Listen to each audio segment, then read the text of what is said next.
My mother-in-law accused me of stealing $16,000 from her retirement fund.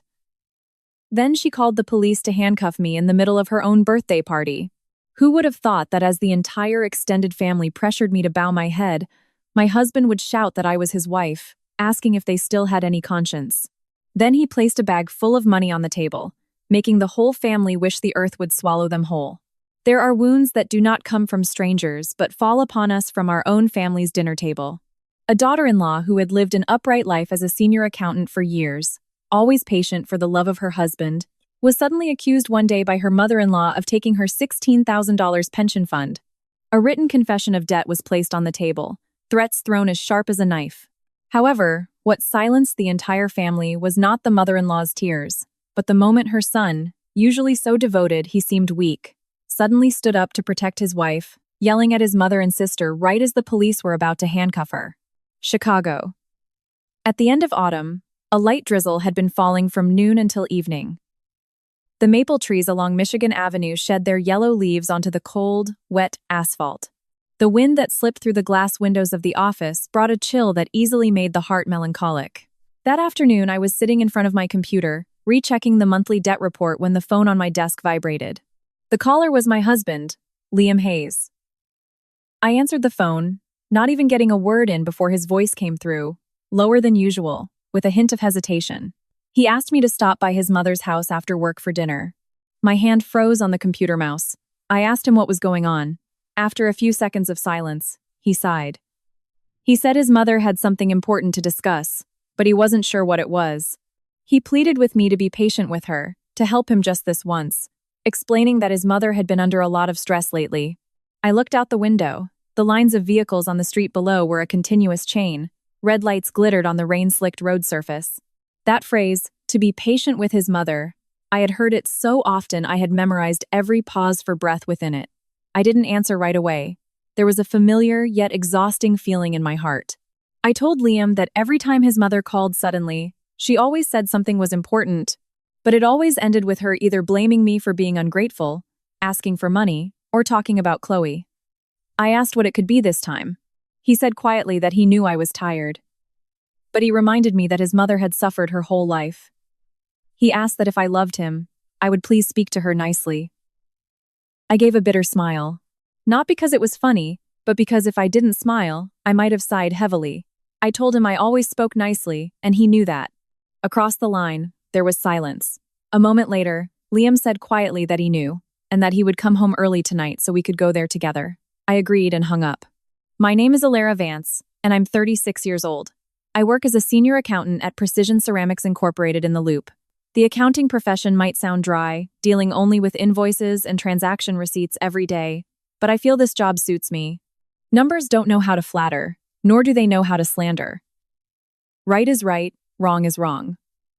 Unfortunately, family life is not as neat as a balance sheet. I have been married to Liam for 5 years. He is 2 years older than me and works as an electrical engineering manager at a large shopping center. Liam is not a bad husband. He doesn't drink, gamble, or cheat. After work, he is willing to help his wife with the dishes. If a light bulb burns out, he changes it himself. If my car breaks down, he takes it to the shop. To many people, that would already qualify as a good husband. But in life, there is a kindness whose value is dragged down by a single word, but. My husband's but was his mother, Mrs. Eleanor Hayes. Eleanor is 62 this year. Her body is small, but her voice is always sharp. She has a habit of looking people up and down from head to toe, and then with a single light sentence, she can make someone feel suffocated. In front of the neighbors, she often said she was a woman who had suffered her whole life, sacrificing for her children. That wasn't wrong. In her youth, she lived with a temperamental husband. My father-in-law, during his lifetime, was a patriarchal and controlling man. He held all the money in the house, making all decisions, big and small. When angry, he would slam the table and yell at his wife and children. Liam once told me that when he was 18, he saw his mother huddled near the kitchen, her sleeves pulled down to cover bruises. That memory is what makes Liam so devoted to his mother. He often told me that his mother was not as happy as other people's mothers. She was oppressed by his father her whole life, and now that his father was gone, he just wanted his mother to live in peace. I understood. As a woman, who wouldn't feel sympathy hearing a story like that? I once genuinely cared for Eleanor. When we first married, I bought her everything from a wool shawl and a box of supplements to soft slippers so her feet wouldn't hurt when walking around the house. Every time we went back to her hometown in rural Ohio for family events, I always rolled up my sleeves to wash dishes, clean vegetables, and cook without complaint. But loving someone does not mean they have the right to hurt you continuously. Eleanor has one very strange trait. She can't stand it if another woman in the house is praised more than she is. I would cook a green bean casserole and be praised by relatives for how savory it was. She would immediately say that of course it was savory from the cream of mushroom soup. What was there to praise excessively? I bought Liam a new shirt that fit him perfectly. His mother saw it and commented on what a clever wife I was, taking care of my husband like a boss. Or perhaps I was just afraid someone would steal him away. One time at dinner, Liam served me a piece of fish. His mother let out a long, theatrical sigh. "Oh, it must be so nice to be doted on like that," she said, loud enough for the table to hear. I just remember in my day, if a wife didn't put the best piece of food on her husband's plate first, well, let's just say she wouldn't hear the end of it. Liam just laughed awkwardly at the time, telling his mother not to overreact, that he was just getting a piece of fish for me. Eleanor glanced at me. "When women are spoiled too much, they get big-headed," she said. "Give them an inch, and they take a mile. Just because you have a good salary, you feel superior to others." I stayed silent and continued eating. Not because I was afraid of her, but because I was trying to maintain boundaries for my husband's mental health. Still, the piece of fish that day felt stuck in my throat, so hard to swallow. I gave in not because I was afraid, but because I felt sorry for Liam. I knew he was caught in the middle. On one side was a mother who had been wounded by life. On the other was a wife who needed protection. He was confused. He was in a no-win situation. But the longer it went on, the more I realized. Sometimes, giving in does not make a home more peaceful. It only makes the person who is wrong feel entitled to go even further. Besides Eleanor, the person who gave me a headache was my husband's younger sister, Chloe Hayes. She is 31 and sells cosmetics online through an MLM. She calls it a business to sound cool, but her income is unstable. The money she earns is not much. But her lipstick, bags, and clothes must always follow the latest trends. She is very good at flattering her mother, very good at being doted on by her brother, and especially loves to compare herself to me. In front of Liam, Chloe would call me sweetie, telling me how amazing I was. She'd say that if only she could be like me, her mother wouldn't have to worry anymore. But when it was just the two of us, her tone would change. She'd remark on my position as a senior accountant, saying it was impressive. But she'd add, with a saccharine smile, "You're such a power woman, Alara. I just hope you remember to let Liam feel like the man of the house sometimes. You know how guys are? They need to feel needed. You wouldn't want him to start feeling redundant, would you? Men only feel insecure if they don't know how to live their own lives properly." She would just sneer and say nothing more. That afternoon, after hanging up with Liam, I sat for a few more minutes in front of the computer screen. The numbers on the report were still neatly arranged, but my head was a tangled mess. I had a feeling that this dinner would be more than just the usual nagging. Around 6 p.m., I turned off my computer, tidied up my papers, and went down to the basement to get my car. On the way, I stopped by a favorite fruit shop on North Clark Street, buying a basket of gourmet pears that Eleanor usually liked. The shop owner, while wrapping the fruit, laughed. She asked if I was buying for my mother-in-law again, remarking that daughters-in-law like me were rare these days. I smiled faintly. I didn't know if I was rare or not. I just hoped the recipient thought so too. The lady thought I was joking and laughed. Meanwhile, I stared at the basket of pears wrapped neatly in clear plastic, my heart suddenly feeling sad. So often, outsiders only see how considerate we are. But inside the home, even that small amount of consideration is not enough to be exchanged for a friendly glance. When my car turned into a narrow street in the Lincoln Park neighborhood, the rain had stopped. In front of Eleanor's house, a small crabapple tree trembled with a few wet leaves. The living room light was a warm yellow. I saw Chloe's car already parked in the driveway. I turned off the engine and sat silently for a few seconds in the car. For some reason, my heart felt heavy as if weighed down by a stone. A small voice sounded in my head. "Alara, you need to be careful tonight." I took the basket of pears, straightened my collar, and stepped out to ring the doorbell. The door opened. Liam stood there, his face more tense than usual. He looked at me, his eyes seeming to want to say something, but then he swallowed it back. From inside the living room, Eleanor's voice came, as cold as the wind.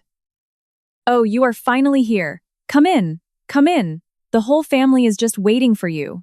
I stepped over the threshold, still holding the basket of pears. The fragrant aroma of pot roast from the kitchen spread through the air. But for some reason, I felt the house was colder than the rain outside. I had just entered the living room when Eleanor lifted her head to look at me. Her eyes glanced at the basket of pears in my hand, neither pleased nor sad. Her gaze was cold, as if I had just brought something useless. I placed the basket on the table and said softly that I had arrived. I told her I brought her favorite pears. Eleanor smiled cynically. Yes, just put it there. How much can an old person like me eat? In a few days, it will probably rot. A waste of money. If this were any other day, I would have laughed awkwardly and added a few words to lighten the mood. But that day, my throat felt dry. I just replied, "Yes, ma'am." Chloe sat in a wooden chair near the window, her hands deftly opening a bag of chips. She was wearing a cream-colored dress. Her hair was curled, her lips bright red. Seeing me, Chloe smiled very sweetly. She said Alara was here. "Today, Mom cooked all your favorite foods. You're really lucky to be her daughter-in-law, so loved by your mother-in-law." The sentence sounded like a compliment, but its end was as sharp as a thorn. I looked at Chloe and replied calmly that, yes, her mother's cooking was always delicious. Eleanor stood up and walked towards the kitchen, tossing out a sentence loud enough for the whole house to hear. Delicious or not, it's all the same. If a person has a good heart, the food tastes good. If they don't have a good heart, even the most delicious food tastes bland. Liam stood beside me, his face a little stiff. He took my handbag and said quietly for me to wash my hands, then we would eat. I looked at him, and in his eyes, there was guilt, but also the familiar helplessness I had seen so many times. I didn't blame him then, I just felt tired. Dinner was served on a wooden table in the middle of the house. There was a dark brown pot roast, a bowl of green bean casserole, a plate of salad and dinner rolls, plus the crispy fried chicken that Liam loved. If you didn't see the faces of the people sitting around the table, you might think this was a warm family dinner. But there are dinners where the food is hot, but the people's hearts are cold. Eleanor sat at the head of the table. Chloe sat beside her mother, and I sat next to Liam. During the meal, almost no one spoke, only the sound of spoons and forks clinking. I was just about to take some casserole when Eleanor suddenly sighed. Old people really have a miserable fate. When you're young, you suffer because of your husband, and when you're old, you suffer because of your children. I thought once the children were grown and had a spouse, I could get a little help. It turns out, Liam put down his fork. He asked what was wrong, suggesting they talk about it after dinner since they were eating. Eleanor glanced at her son. When I speak like this, who am I targeting that makes you so startled? Or is there someone in this house who feels targeted? I looked down at my plate. My hand holding the fork tensed slightly. Chloe chuckled. Mom, nowadays people say silence is golden, but if you stay silent on too many issues, the gold might really disappear. Her words made the atmosphere at the table even more tense. I raised my head and looked at Chloe. I asked what she meant. Chloe widened her eyes, feigning innocence. I'm just talking about things that happen out there. You're being so sensitive. Liam quickly served me a piece of chicken. Eat, Alara. The chicken is still hot. Eleanor saw the piece of chicken in my bowl, and her face immediately darkened. She put down her spoon and fork with a loud clatter on the table. There it is. You already have a wife. I say one sentence, and you're afraid your wife will be sad. I raised you for decades, and in the end, it means nothing compared to someone who has only been my daughter-in-law for 5 years. Liam sighed. You're thinking too far, Mom. I just got a piece of chicken for Alara. Eleanor smiled cynically. Yes, I'm old. Whatever I say is wrong. The new daughter-in-law is a precious gem. I didn't answer. I told myself to be patient. Just one more dinner. People say I just told myself I needed to be the bigger person and keep the peace.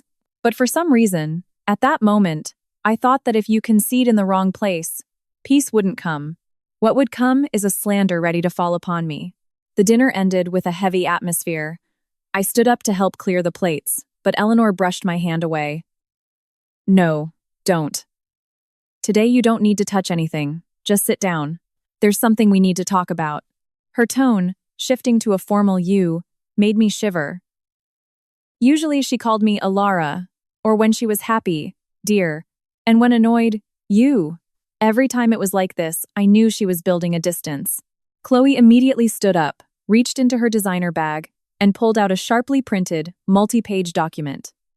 She slid it across the glass table in front of me. Sign here, she said. I looked down. The bold printed words at the top of the page stabbed my eyes. Promissory note and settlement agreement. My heart pounded. I picked up the paper and read it. The content stated clearly that I, Alara Vance, agreed to a monthly payment plan to reimburse Mrs. Eleanor Hayes a sum of $16,000, which was the proceeds from the partial sale of inherited land in Ohio. At the bottom, my name was already typed, leaving only a space for a signature. I downloaded it from a legal site, Chloe added, crossing her arms. I put the paper down and looked straight at Chloe. I asked what this was. Chloe folded her arms across her chest. She asked what I was asking about. Our mother lost money, and the one who went with her to open the bank account was you, wasn't it? You're an accountant, the one who understands bank matters best in this family. Now Mom is asking you to sign an acknowledgement letter to make things clear. Is there anything wrong with that? Liam snatched the paper and read it quickly. His face turned pale. Chloe, who made this? Why is Alara's name on it? Chloe turned to her brother, her voice rising. You can still defend her, Liam? How much did Mom get from selling the land? Does anyone know about Mom's bank account besides Alara? Mom is technologically illiterate. She doesn't understand banking. Alara was the one who took her to open the account, and now the money is gone. If you don't ask her, who do you ask? Eleanor suddenly clutched her chest, tears streaming down her face with incredible speed. Oh God, my life has been so hard. I survived decades in an abusive marriage with your father. I bit my tongue and raised 2 children. I thought in my old age, selling some inherited land would give me a little money to hold on to. But instead, I get cheated by my own daughter-in-law. I get treated like dirt. I can't live in peace, and I probably won't be able to die with my eyes closed. Liam stood up straight. Mom, don't talk like that. There's no proof of anything. Eleanor slapped her thigh, crying even harder. What more proof? Money doesn't just grow legs and walk away. She's the one who held my mother's documents. She's an accountant. If she didn't take it, did a ghost take it? Hearing that, the blood in my body seemed to freeze. I had been criticized by Eleanor for being clumsy, called unsophisticated, criticized for not having children quickly, criticized for earning a lot of money and being hard to manage. But this was the first time she had directly pointed at my integrity and trampled on it. I said slowly, Eleanor, I have never touched a single cent of that money. I took you to open the account because you asked me to. I don't hold the ATM card, I don't know the PIN, and I don't have the passbook. My parents and Joliet may not be rich, but they never taught me to take a single cent of what belongs to others. Chloe smiled cynically. You speak so eloquently. You're a senior accountant. Your tongue is sharp. If you're smart, just sign this document. Agree to reimburse Mom. And we handle this as a civil family matter. If not, I will file a police report for elder financial abuse by 8 a.m. tomorrow, and I will make sure HR at Precision Ceramics gets a copy. Let your boss know whether the person handling the company's money is clean or not. I turned to look at Liam. I waited for him to say one firm sentence. Just one sentence. My wife didn't do it. But Liam looked at his crying mother, at his tense sister, and then at me. He approached me, his voice sounding miserable. Alara, I don't believe you took the money, but Mom is very emotional right now. Maybe we can calm down first. We can trace the flow of funds slowly. I laughed very quietly. You say you don't believe I took it. Then why don't you say it clearly to your mother and Chloe? I need you to stand on the side of the truth, not stand in the middle and tell me to calm down. Liam fell silent. Eleanor wiped her tears, her voice becoming cold. See? Just a few words and she's already pressuring her husband. If a woman dominates her husband too much, the household will have a hard time being peaceful. I stood up. The chair scraping against the tiled floor made a deafening sound. I looked at them one by one. I looked at Eleanor, the mother-in-law, who once made me feel pity for her bitter past. I looked at Chloe, the sister-in-law who hid a satisfied smile behind her lips. And then I looked at Liam, the husband I loved, who stood in the middle of the room like a lost person. I took my bag. I will not sign it because I did not borrow, I did not take, I do not owe. I am brave because I am right, afraid because I am wrong. If you and Chloe want to escalate this, I am ready to face it. But I warn you, slandering someone's honor is not a trivial matter that can be stopped just like that. Chloe stood up straight. Who are you threatening? I looked straight into her eyes. I am not threatening. I am just reminding you that words have a price. After saying that, I turned and walked to the door. Liam called from behind. Alara, let me take you home. I stopped but didn't turn back. No need. Tonight, you should stay here with your mother. Your mother needs someone who believes her. As for me, I need someone who believes me. I opened the door and stepped out. The cold wind hit my face. The rain had stopped, but the puddles in the alley still reflected the dim yellow lights. I got into the car, placed my hands on the steering wheel, but didn't start the engine. From inside the house behind me, Eleanor's voice was still audible, sometimes high, sometimes low, like a well-rehearsed performance. I looked through the rearview mirror, seeing Liam's silhouette standing motionless on the porch. I knew that after that dinner, a door in my heart had closed. The road from Eleanor's house to my apartment that day was not far, but I felt like I was driving through a very long stretch of my life. On both sides of the road, shops had turned on their lights. People sat in brightly lit diners, laughing and chatting after a day's work. Meanwhile, I sat in my car, both hands gripping the steering wheel. In my head, the words on that paper kept replaying. Retirement fund debt acknowledgement, $16,000. I let out a small laugh, but my throat felt bitter. In all my life as an accountant, I was most afraid of numbers without transaction proof. But today, I was the one being presented with a baseless number by my own family and forced to sign it as if my honor was only worth the stroke of a pen. When I reached the apartment basement, I turned off the car engine and sat quietly for a few minutes. The phone in my bag was vibrating continuously. Liam was calling. 1 call, 2 calls. I looked at the lit screen with his name clearly displayed but didn't answer. I didn't hate him, that's what hurt. If Liam were a bad man, it might be easier for me to let him go. But he was kind, he loved me. He just wasn't strong enough to take my side when I needed him most. Sometimes, the weakness of a loved one is more painful than the cruelty of a stranger. I went up to the apartment and opened the door. The living room was dark. The faint scent of lemongrass from the diffuser still lingered. On the TV stand was our wedding photo. Liam was wearing a gray suit, and I was in a white dress. We were both smiling as if we never knew there would be days as suffocating as this. This apartment was the result of my sweat and tears over many years. When I bought it, the price was substantial. My parents and Joliet had pooled their money, sold a small plot of land behind their house, and gave me $3,000. I took a bank loan for the rest, working day and night to pay the mortgage. Liam's job had just stabilized at that time. He could only contribute a small amount at the beginning. I still put his name as a co-owner because I thought that as husband and wife, we shouldn't keep score. I always believed that marriage is a true partnership. If a husband and wife work together, they can overcome anything. But life isn't always harmonious. I put my bag on the sofa, changed my shoes, and went to the kitchen to pour a glass of water. The water flowed down my throat but couldn't calm my heart. I looked around the apartment. Suddenly, my eyes stopped on an artificial plant pot near the bookshelf. Behind its plastic leaves was a small black camera, only about half the size of a matchbox. I had installed it more than 2 months ago, not to spy on my husband. I never suspected Liam of doing anything wrong. I installed it because strange things had started to go missing in the house. A new lipstick, a bottle of perfume used only a few times, a pair of small earrings, and occasionally a few bills from the dresser drawer. The items weren't valuable enough to report to the police, but enough to make someone feel unsafe in their own home. What was strange was that the disappearances often happened right after Chloe stayed over. At first, I thought I was just being paranoid. A sister-in-law visiting her brother's house. Would she really go through her sister-in-law's things? But one morning, I found an envelope with $130 in it, a wedding gift from a coworker, missing from the drawer. I asked Liam. He said he hadn't touched it. I asked Chloe. She widened her eyes, asking if I was suspecting her. My goodness. If she needed $130, she would just ask Liam. Why would she do something so embarrassing? Then she cried. Eleanor found out and called me, scolding me harshly.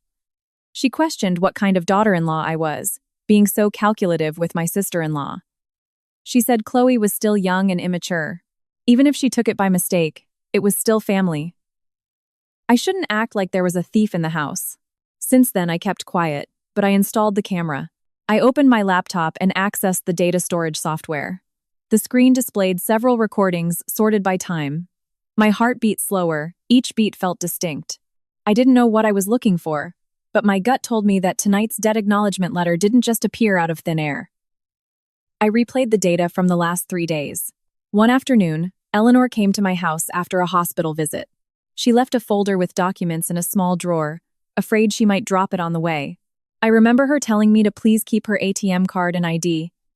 She said her eyesight was poor, and she was afraid of losing them. I stored them very carefully at the time, locking the drawer. But since they were my mother-in-law's documents, I didn't touch them again. The screen showed normal recordings. Me coming home from work, Liam making coffee, Chloe stopping by one evening, sitting and scrolling on her phone before leaving. Nothing strange. I kept playing until I reached a recording at 3:12 a.m. 2 days ago. Suddenly, there was movement on the screen. The main door opened slightly. I held my breath. A shadow entered very slowly. The infrared camera made the image black and white, but from the posture, the shoulder-length haircut, and the short jacket, I recognized her immediately. Chloe. She was walking barefoot, holding her phone with the flashlight on. Her movements were so light that without the camera, no one would have known someone had snuck into the house in the middle of the night. Chloe didn't go to the kitchen or the guest room. She walked straight to the low wooden cabinet next to the bookshelf. I watched her open the drawer. I watched her rummage through Eleanor's brown folder. I watched her take out an ID card and an ATM card, lift them under the phone's flashlight, and then quickly put them in her jacket pocket. My chest felt like it was being crushed. Chloe closed the drawer, straightened the tablecloth on top of it, and then turned towards the door. Before leaving, she looked around the living room one last time. The corner of her mouth lifted slightly. That faint smile sent a chill down my spine. I replayed the recording again and again. There was no mistake. I took my phone, recorded the laptop screen, and downloaded the original video to a USB drive. Not feeling secure enough, I sent a copy to my personal email, changing the file name to October Electric Bill to prevent anyone from accidentally seeing it. Just then, the doorbell rang. I was startled. Looking at the intercom screen, I saw Liam standing outside. His hair was wet from the drizzle, his face tired. He must have come straight from his mother's house. I closed the laptop, took a deep breath, and opened the door. Liam looked at me, his voice hoarse. "You came home, why didn't you answer my calls?" I stepped aside, letting him in. I needed some peace. He entered, looked around, then placed his keys on the table. After a long moment, he finally said his mother was crying nonstop. Chloe also kept saying I was deliberately evading. I laughed, but my eyes didn't. "So, what do you think?" Liam looked at me for a very long time. "I don't believe you took the money, but I also don't dare to say Mom is wrong." He looked down. That answer was in his silence. I wanted to open the laptop right away, to throw the video in his face, to ask him if his sister sneaking into our house in the middle of the night to take an ATM card would still make him tell me to be calm. But I held back. I understood Liam. If he saw this recording now, he would run to his mother's house. Ask his mother. Ask Chloe. He loved his mother too much, too easily swayed by Eleanor's tears. Just with Chloe crying and Eleanor clutching her chest, everything could fall apart before I had enough evidence. Then they would erase their tracks, change the story, and turn the tables as if I were the one who installed the camera to frame my sister-in-law. I couldn't be reckless. People say anger clouds judgment. And right now, what I needed most was not tears or arguments. I needed proof. I poured a glass of water for Liam and placed it on the table. "Just rest. You still have to work tomorrow." He took my hand. "Alara, you're angry with me, aren't you?" I looked at his hand. The hand that had fixed my hairdryer, that had made me chicken noodle soup when I had a fever, that had held my hand through the days of paying off the mortgage. I didn't pull my hand away, but I didn't return his grip either. "I'm not angry because you love your mother. I'm just hurt because you love your mother so much you forget that I also need to be protected." Liam was stunned. He was about to say something but ended up just sighing. That night, he slept on the sofa. Meanwhile, I sat in the bedroom, rewatching the video one more time. Each frame was like a cold puzzle piece in my palm. Eleanor's ATM card had been taken by Chloe. The money was gone. A debt acknowledgement had been prepared, and I, who had once taken Eleanor to open the account, became the easiest name for them to blame. I turned off the screen and drew the curtains. Outside, the rain started again, pattering on the balcony. I stood in the darkness and told myself, "Alara, from now on, no more crying. If you want to protect your dignity, you have to hold your own light." Tomorrow morning, the first place I needed to go was the bank. The next morning, I woke up when the sky was still dim. I had barely slept, but strangely, my head felt clearer than usual. Maybe when someone is pushed into a corner, the tears dry up on their own. What's left is the instinct for self-preservation. In the living room, Liam was already awake, who knows since when. He sat on the sofa. On the table was a cup of black coffee, untouched. Seeing me come out, he stood up. "Alara, are you working today? Let me drive you." I looked at him. His eyes were swollen. He must not have slept either. My heart ached a little, but then the 3 a.m. camera footage flashed clearly in my mind again. "I'm taking a half day, I have some business to attend to." Liam immediately asked what kind of business, offering to accompany me. I shook my head. "Not yet. I'll let you know if I need you." He moved closer, his voice low. "Alara, I know I made you sad yesterday, but please don't keep it all to yourself." I was silent for a few seconds, then replied, "If you don't want me to keep it to myself, you first have to learn to stand up straight. I can't be blamed while also having to pull you out from under your mother's tears." That sentence stunned Liam. I didn't want to hurt him, but there are words that, if not spoken, will let the wound continue to fester.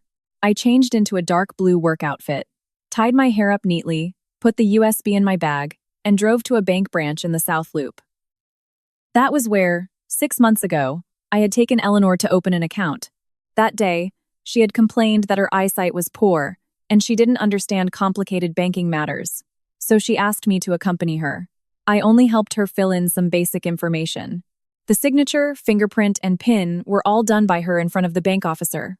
But now, precisely because I had accompanied her, I was being made the scapegoat.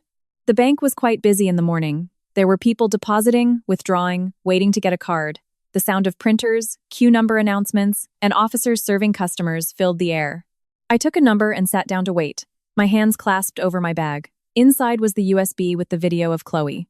When my turn came, I asked to meet with the customer service manager. The teller looked at me a bit strangely, but after I briefly explained that there was a potential legal dispute regarding an account in Eleanor Hayes' name, she quickly led me into a small room. A woman in her 40s greeted me. Her demeanor was calm. "Please tell me the problem, ma'am. We will help as far as regulations allow." I placed my ID on the table and explained that 6 months ago, I had accompanied my mother-in-law, Eleanor Hayes, to open an account here. I only helped fill in the data because she was elderly. I was not a joint account holder, was not authorized to withdraw money, and did not know the PIN. Now, my husband's family was accusing me of taking money from that account. I needed confirmation from the bank about my role that day. The customer service manager listened attentively. She asked her staff to check the archives, match the account opening documents, the card handover records, and all confirmation signatures. I sat waiting, my heart beating slowly.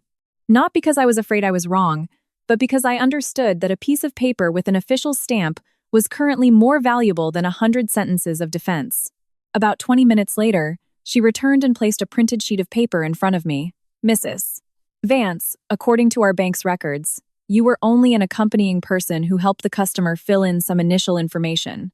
The account owner is Mrs. Eleanor Hayes. There is no power of attorney given to you to withdraw money, transfer funds, or perform any transactions on that account. We can provide an official letter confirming this." I breathed a sigh of relief. "Thank you, ma'am. I need that letter." She looked at me, her voice softening. "Family matters can be complicated, can't they, ma'am? But when it comes to money, it's best to let the evidence speak. You did the right thing by coming here first." I gave a bitter smile. "Yes, ma'am. I'm an accountant, so I can only trust transaction records." Holding the letter with its red stamp, my heart felt a little stronger. The letter wouldn't erase the slander, but it was the first brick in building a wall to defend my honor. I stepped out of the bank. The rain had stopped.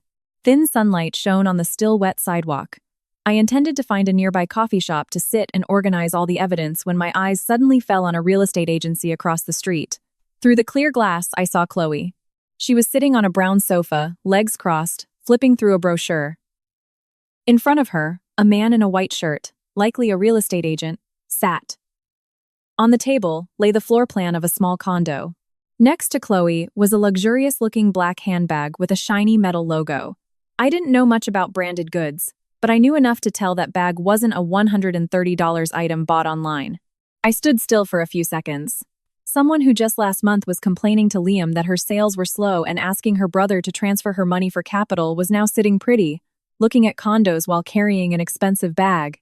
Life is full of miracles, but miracles like this usually don't fall from the sky. They come from hidden hands. I crossed the street and stood right in front of the glass. Perhaps feeling my gaze, Chloe turned her head. Our eyes met. She wasn't surprised. Instead, she smiled. A smile as thin as a razor blade.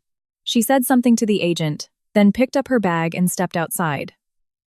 Well, what a coincidence! Is Alara looking for property too? I looked straight at the bag in her hand. I was just at the bank.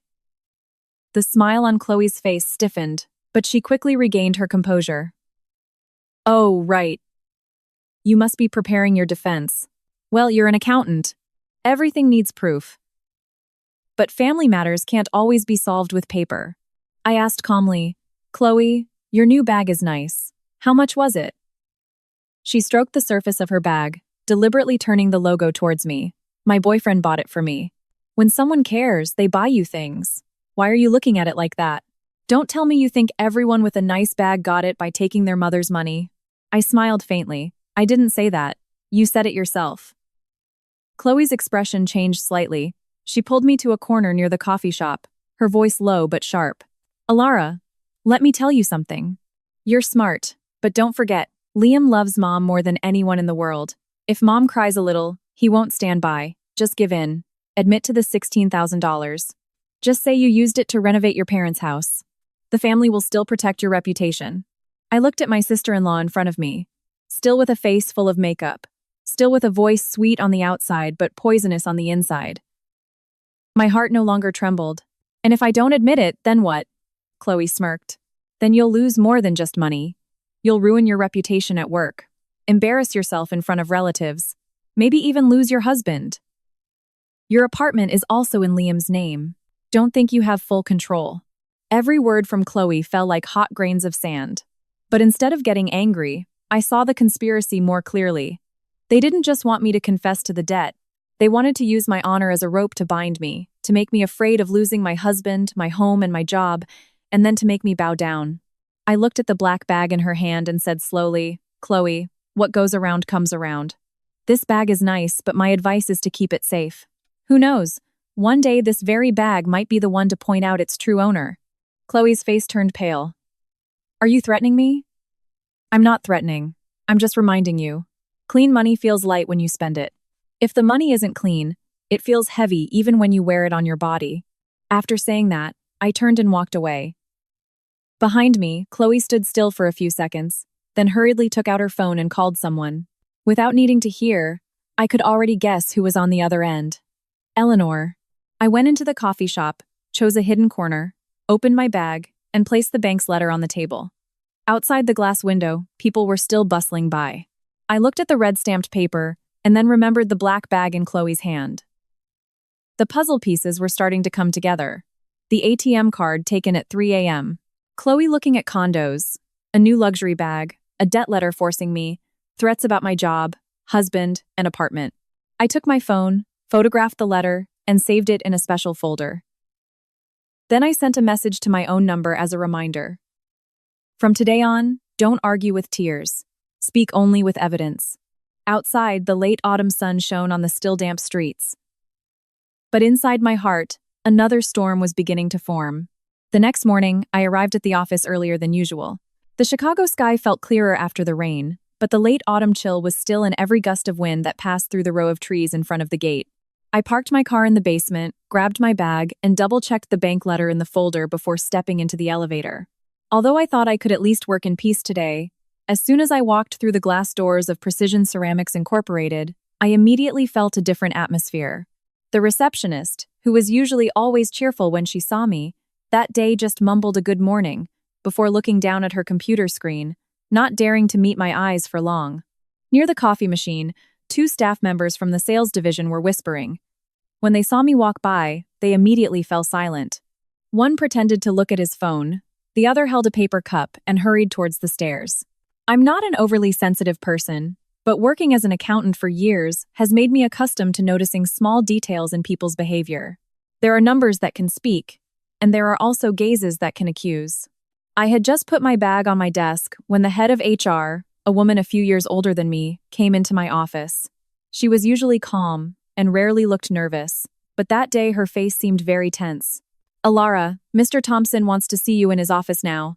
I looked at her, asking what it was about. She hesitated. You should just go there first. Mr. Thompson is waiting. I nodded, taking the folder from my bag. For some reason, as I walked up the stairs, I could already guess this had something to do with Chloe. The look in her eyes last night when she was on the phone behind me wasn't the look of someone who was scared.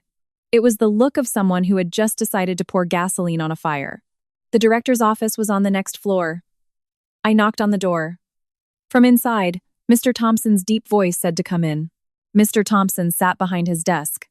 In front of him were several printed sheets of paper. He was 52 years old and a man I greatly respected. When I first joined this company, he had said one thing I always remembered. Working with money, being smart isn't enough. You have to be clean. Because of that sentence, for 7 years at this company, I had never allowed myself to miscalculate, not even for a single small invoice. Seeing me enter, Mr. Thompson took off his glasses and rubbed the bridge of his nose. Alara, sit down. I sat in the chair in front of him. He pushed the papers towards me. This morning, an anonymous email was sent to the company's internal list, reaching the board of directors, HR, and several department heads. It's about you. I took the papers and read them. Each line felt like a stab to my eyes. The sender accused me of being a disloyal daughter-in-law, taking advantage of my elderly mother-in-law to steal her $16,000 retirement money from a land sale. The email also wrote that someone who would dare to take money from their own mother-in-law could not be trusted to hold the position of senior accountant. At the end of the letter, the anonymous sender asked the company to review the professional ethics of Alara Vance before a greater loss occurred. I finished reading and put the paper down. My hands were cold, but my voice remained calm. Sir, the entire content of this email is slander. Mr. Thompson looked at me for a very long time. His gaze was not judgmental, but it wasn't easily trusting either. I've worked with you for 7 years.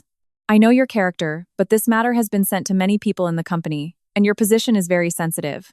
I need to hear your detailed explanation. I opened my bag, took out the letter from the bank, and placed it on the table. This is the letter the bank gave me yesterday morning. My mother-in-law is the account owner. I was just an accompanying person who helped fill out the form when she opened the account. I have no right to withdraw money, transfer funds, or perform any transactions. This is my personal bank statement for the last 6 months. There is not a single transaction of $16,000 that came in. Mr. Thompson took each document and examined it. The room became silent. Only the sound of the air conditioner could be heard. A moment later, he nodded slowly. The documents are clear.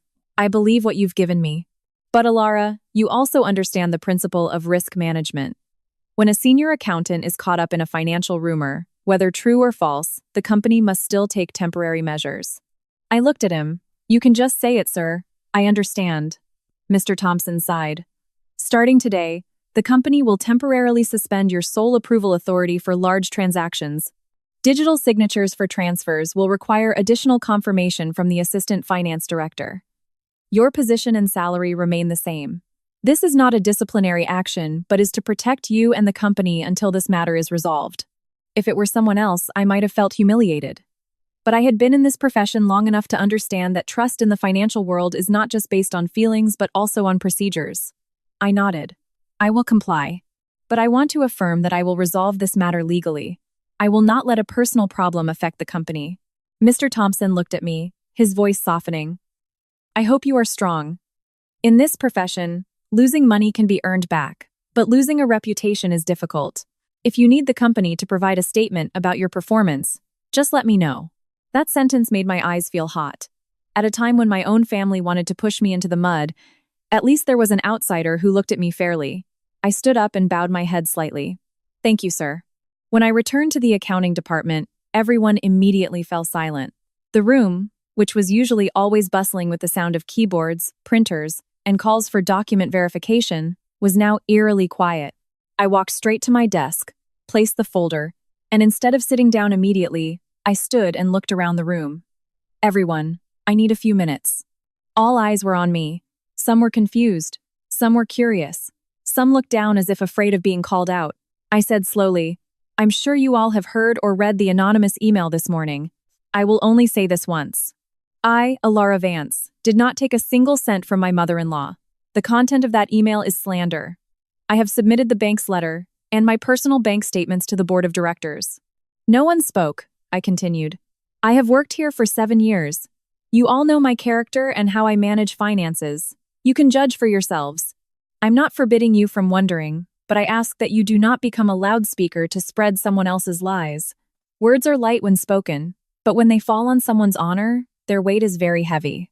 A young staff member named who had joined just over a year ago, stood up hesitantly. Just yesterday, you asked me to revise an expense report because of a $2 discrepancy. Someone like you wouldn't do something like that. A small murmur went through the room. Some people looked down with ashamed faces. I looked at Nina and nodded slightly. Thank you, Nina. Now, let's get back to work. It's the end of the month. The documents won't enter the books by themselves just because of my personal problems. That sentence made a few people smile faintly. The tense atmosphere in the room eased a little. A warehouse accountant said quietly, "Yes, Mrs. Vance, if you stop checking documents, we're the ones who will be in trouble." I smiled too, a faint smile, but enough to keep my back straight. Sitting at my desk, I opened my computer. The internal email inbox still had several work emails waiting. I started answering them one by one, as if nothing had happened this morning.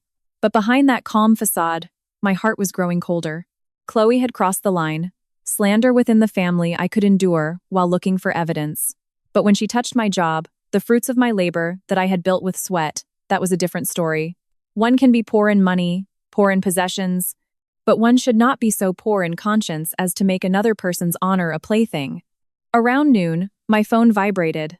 A message from an unknown number. You see? This is just the beginning. If you comply, there's still time. I stared at the message, not replying. I took a screenshot and saved it to my evidence folder. Then I opened a drawer and put the bank letter into a red folder. On the cover, I wrote 3 words in black ink. The $16,000 case. From that moment on, I no longer considered this a fight between a mother-in-law and a daughter-in-law at home. This was a battle to protect my honor, my job, and the peace of my parents. I told myself, whoever sows the wind will, sooner or later, reap the whirlwind. And starting today, I would not let any storm drag me away as long as the truth was in my hands. That night, I came home later than usual. The downtown traffic was heavy. A light drizzle stuck to the windshield. Inside the car, I turned the AC on low, but my hands were still cold. The red folder on the passenger seat felt like a heavy, silent, but painful stone. When I arrived at the apartment, I saw the lights were on. Liam was already home. On the dining table, there was a plate of roasted vegetables, a bowl of mashed potatoes, and baked salmon, all simple dishes I usually liked. He came out of the kitchen, his voice softer than usual. "You're home. I made dinner. You must not have eaten properly all day." If it were any other day, I would have felt warm. But today, after the cold stares at the office, after the anonymous email that tarnished my professional reputation, a warm bowl of rice wasn't enough to ease the tightness in my chest. I put my bag on the sofa, took out the red folder, and placed it on the table. "Liam, my office received an anonymous email today." His hand stopped. "What email?" I opened the folder and handed him the printout Mr. Thompson had given me. Liam read every line, his face growing darker and darker. When he got to the part that said I was unfit to handle the company's finances, his hand crumpled the paper. "Who sent this?" I looked at him. "Who do you think?" Liam looked up, his eyes red with anger, but there was still a hint of doubt in them, as if he didn't dare to say the name. "Chloe." I didn't answer. I just took out the bank letter and my personal bank statements and placed them in front of him. "I've already submitted all of this to the director. Mr. Thompson believes me, but the company still has to temporarily suspend my major approval authority until everything is clear." Liam stood up straight. "This has gone too far. Why bring a family problem to your office? I'm calling Chloe now." He grabbed his phone and dialed his sister's number. I sat silently, not stopping him. There are things that, if I say them, he would think I'm being cynical about his family. Let his own ears hear, his own eyes see. Then he will know that what is called family can sometimes stab very deeply. The phone rang a few times before Chloe answered. Liam put it on speaker. "Liam, why are you calling at this hour?" Chloe's voice still sounded casual, as if nothing had happened. Liam controlled his voice. "Chloe, that anonymous email sent to Alara's office, you sent it, didn't you?" On the other end, there was a moment of silence, then Chloe laughed. "Liam, What are you talking about? Do I have nothing better to do than send emails? Did Alara complain to you again? She's really good at turning things on me. Liam slammed the table. Don't play dumb. Besides our family, who knows about the $16,000? Who knows where Alara works? Who has a reason to bring her down? Chloe's voice rose. Liam, now you're defending your wife and always suspecting your own sister. Mom really did lose the money. Alara was the one who took her to the bank. Now the money is gone. I just want to find justice for Mom. As for the email, you should ask Alara. Maybe she sent it herself to get sympathy. I looked at Liam. His face was pale with anger. You're going too far, Chloe. Suddenly, a rustling sound came from the other end of the line. Then Eleanor's choked voice was heard. Liam, you're yelling at your sister again for your wife. Liam was stunned. Mom. Eleanor immediately started crying on the phone. Her crying wasn't as loud as at the dinner table the other day, but a long, soft sob, like the sound of a dull knife slicing the heart of a son who had loved his mother his whole life. I really lost the money, son.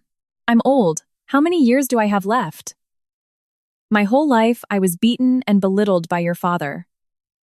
There were times when I was holding both of you. I felt like jumping into a river to end it all. I endured everything for you.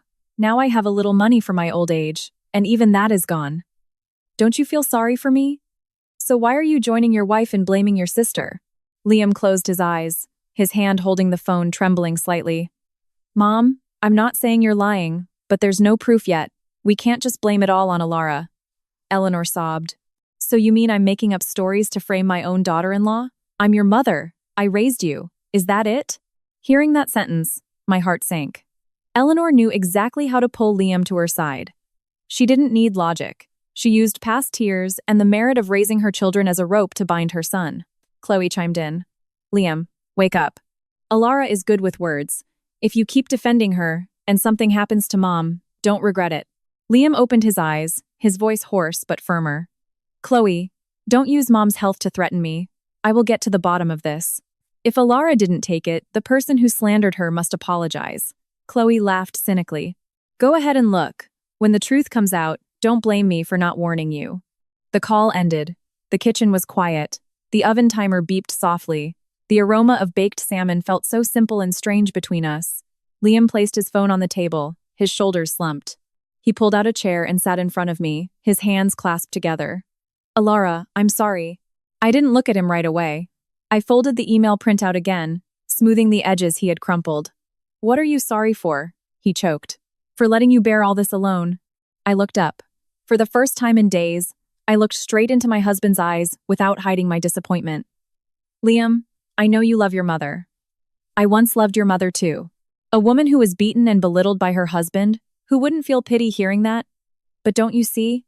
Your mother is using her suffering to force everyone to yield to her. She cries, and you melt. She brings up the past, and you feel guilty. Meanwhile, I'm being slandered, dragged to my office, seen as a thief. What am I supposed to do? Liam looked down. I don't know what to do. I smiled sadly. Not knowing what to do is also a choice, Liam. And your choice to remain silent is hurting me. He looked up, his eyes redder. I don't want to hurt you. But you're letting me get hurt. That sentence fell between us, light but as heavy as a stone. Liam didn't argue. He stood up and walked to the balcony. I watched his back through the glass door. Outside, the drizzle fell sideways under the apartment lights. He stood there for a very long time, hands on the railing, head down.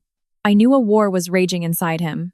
On one side, the image of his mother in the past, beaten by her husband, hugging her children while crying in a poor kitchen. On the other side, his wife in the present, being pushed into a corner by his own mother and sister. Liam's difficulty wasn't that he couldn't distinguish right from wrong. His difficulty was that he was too afraid to admit that the mother he loved could also be wrong. A moment later, he came back inside. His voice was quiet, but no longer evasive like before. Alara, give me some time. I will talk to Mom and Chloe directly. I won't let this issue slide like before. I looked at him. My heart didn't fully trust him, but I also didn't want to extinguish the small change that had just appeared. I don't need you to make all sorts of promises. I just need that when the truth comes out, you don't close your eyes. Liam nodded. I understand. I stood up, took a bowl, and served the food. It had cooled down a bit, but was still warm. I placed one plate in front of him, one for myself. We ate in silence. There was no longer the usual tenderness, but it wasn't so cold that we turned our backs on each other. That night, Liam didn't go to sleep right away. He sat in the living room for a very long time, looking at old messages from his mother on his phone, then looking towards the bedroom where I lay. I knew he was remembering every time Eleanor had cried, every time Chloe had complained, and every time I had silently swallowed my bitterness. Meanwhile, I lay with my back to the door, eyes open in the dark. I didn't want my husband to be a bad son. I just hoped he understood that being devoted isn't a blindfold in the face of a loved one's mistakes. Because there are mothers who have suffered, but if they cannot let go of past wounds, they will unknowingly turn themselves into the cause of suffering for the next generation. That night, amidst the very soft sound of drizzle on the balcony, I heard Liam sigh in the living room. The first crack in his blind devotion had appeared. But for a crack to become a light, it still had to wait for the person inside to be brave enough to open the door wide. Saturday morning, I was at home when my phone rang. It was my mother. Alara, Chloe is here. She's standing outside the diner threatening to call the health department and the IRS on us. My hands went cold. I drove to Joliet like a madwoman. On the way, my phone buzzed with notifications. 1. Star reviews popping up on my parents' Yelp page, posted from fake accounts, claiming the owners funded their diner with stolen retirement money. When I arrived, Chloe was standing by her car right outside the diner's entrance. There were no aunts, just her, glaring at the front door. My father was standing on the porch, his face stern, holding his phone to his ear. You have 3 seconds to get off my property before I have the police arrest you for trespassing and harassment, he told her firmly. My mother stood behind him, looking stressed but refusing to back down. As soon as she saw me, Chloe raised her voice. Oh, the main character has arrived. Alara, you've come at the perfect time. Go on, tell everyone here. Where did you hide my mother's $16,000? I walked straight over and helped my mother up. Mom, I'm home. Look at me, Mom. Don't be afraid. My mother held my hand. Her hand was ice cold. Alara, I didn't take anyone's money. I told them, but they don't believe me. My throat tightened. I know, Mom. This whole neighborhood knows how you and Dad live. One of the aunts put her hands on her hips, her voice screeching. We know the person, we know their face, but who knows their heart? The daughter is an accountant, smart with money, and the parents are poor. It's only natural to be greedy. I turned to look at her. Martha, you are older than me, and I have always respected you. But for every sentence you utter, you must be prepared to be held accountable later. The other aunt, Helen, sneered. Ha, threatening with the law. Already in the wrong and still so stubborn. Chloe stepped forward, deliberately speaking louder so the whole street could hear. Alara, don't think that just because you're a senior accountant you can twist the facts. My mother is old. She doesn't understand banking. That's why you could deceive her. I came here today to demand justice. I looked at her. Usually, Chloe was well-dressed, her voice as sweet as honey. Today, in the middle of this narrow street, she had transformed into a completely different person, cruel and triumphant. I took a deep breath, then pointed to the corner of the store's porch roof. Chloe, look up there. Chloe fell silent. The aunts looked up too. In the corner of the porch, a small CCTV camera blinked with a red light. It was a camera I had installed for my parents last year after a few minor thefts in the neighborhood. I spoke each word clearly. From the moment you entered, screaming and slandering, kicking over merchandise and insulting my parents in front of the neighbors, everything has been recorded, both video and audio. I will take the recording and hand it over to the police. Slander, public humiliation, causing a disturbance, and property damage. These are not problems that can be solved just by crying. The crowd started whispering. A neighbor, a man, spoke up. I've lived here for decades. Mr. and Mrs. Vance have never owed anyone a penny. If there's a problem, solve it through legal channels. Don't come here screaming to shame people like this. Chloe's face turned a little pale, but she still tried to argue. I'm just telling the truth. Just then, Liam's pickup truck screeched to a halt in front of the diner. He jumped out, the car door left wide open. He saw my parents standing their ground and his sister looking furious on the sidewalk. Chloe, step back right now. Chloe frowned. Liam, you came at the perfect time. Look at what your wife has done. Liam strode forward and stood between her and my parents. I said, be quiet. Chloe was aghast, her eyes wide. You yelled at me? For her? You yelled at me? Liam looked at his sister, his voice trembling with anger. These are my wife's parents, which makes them our parents too. If you have suspicions, take your proof to the police. No one gave you the right to come to their private business, post fake reviews, and harass them. Chloe bit her lip, her voice low but still venomous. You defend your wife so much, you don't need your mother anymore. Liam looked at her for a long time. I love Mom. But loving Mom doesn't mean I let you trample on anyone you want. I stood beside my mother, watching Liam. For the first time, I saw him not avoiding the issue. Not saying be patient, not saying Mom has suffered, not standing in the middle with his usual helplessness. He had chosen to say the right thing at the right time. My mother cried. Not the stressed tears from before, but tears of relief. She held my hand and then looked at Liam. Liam, our family may not be rich, but we have never taken what belongs to others. Just you understanding us is enough to make us happy. Liam looked down, his voice choked. I'm sorry, Mom, Dad. This is my fault for not being able to manage our household affairs well, to the point of causing you to be shamed. Hearing that sentence, my heart both melted and ached. An apology, though late, was still better than silence. But the scratch on my parents' honor couldn't be wiped away as easily as cleaning up fallen cookie packages. Chloe, seeing the situation turn, stormed back to her car. Before leaving, she turned back and gave me a sharp glare, then sped off. I said nothing, just walked up the porch to hug my parents. The owner of the hardware store next door, who had stepped out to see the commotion, called out, Don't let her get to you, Mr. Vance. If you need a witness for the police, I saw the whole thing. My father nodded at him in appreciation. A moment later, my father came home.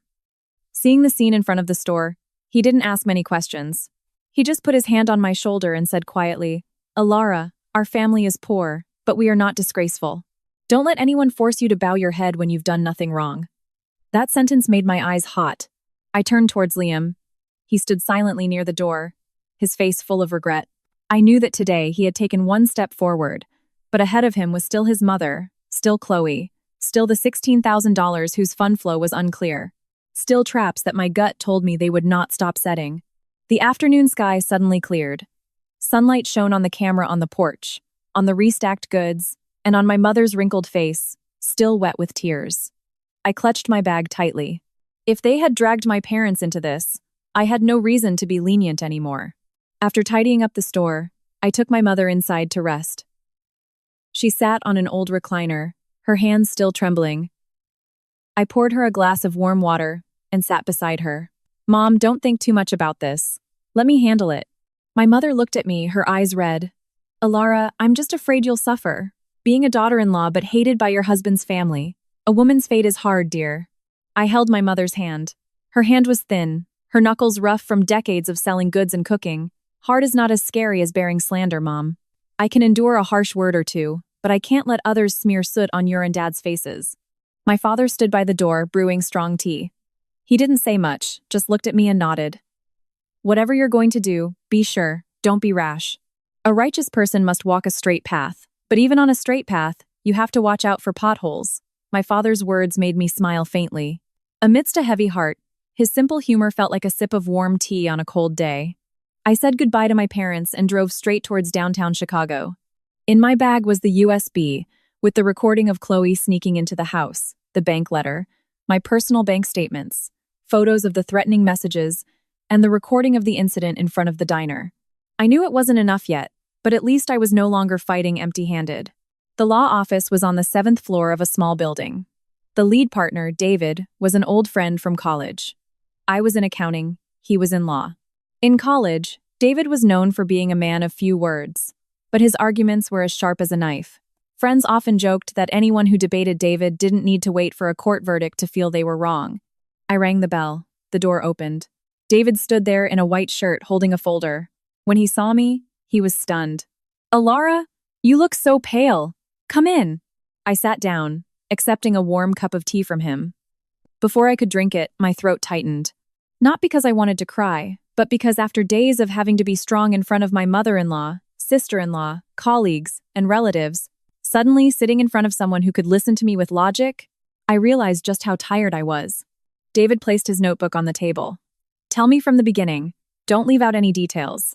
I told him everything, from Liam's phone call, the dinner at Eleanor's, the $16,000 debt letter, Chloe's threats, the 3:12 a.m. camera recording, the bank letter, the anonymous email at work, to the incident where Chloe brought a bullhorn to shame my parents. David listened without interrupting, occasionally jotting something down.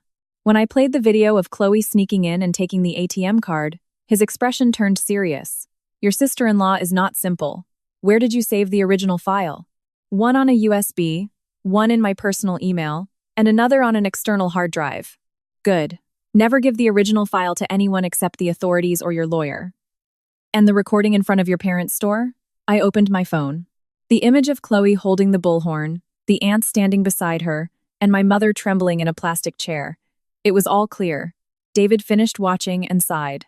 This is no longer a mother-in-law versus daughter-in-law dispute. There are criminal elements of slander, public defamation, and disorderly conduct. And if it's later proven they fabricated false evidence, the problem could be more serious. I put down the teacup. David, I don't want to send anyone to jail, but they've touched my parents. They've touched my job. I have no other choice. David looked at me, his voice slow. Defending yourself with the law is not a malicious act, Alara.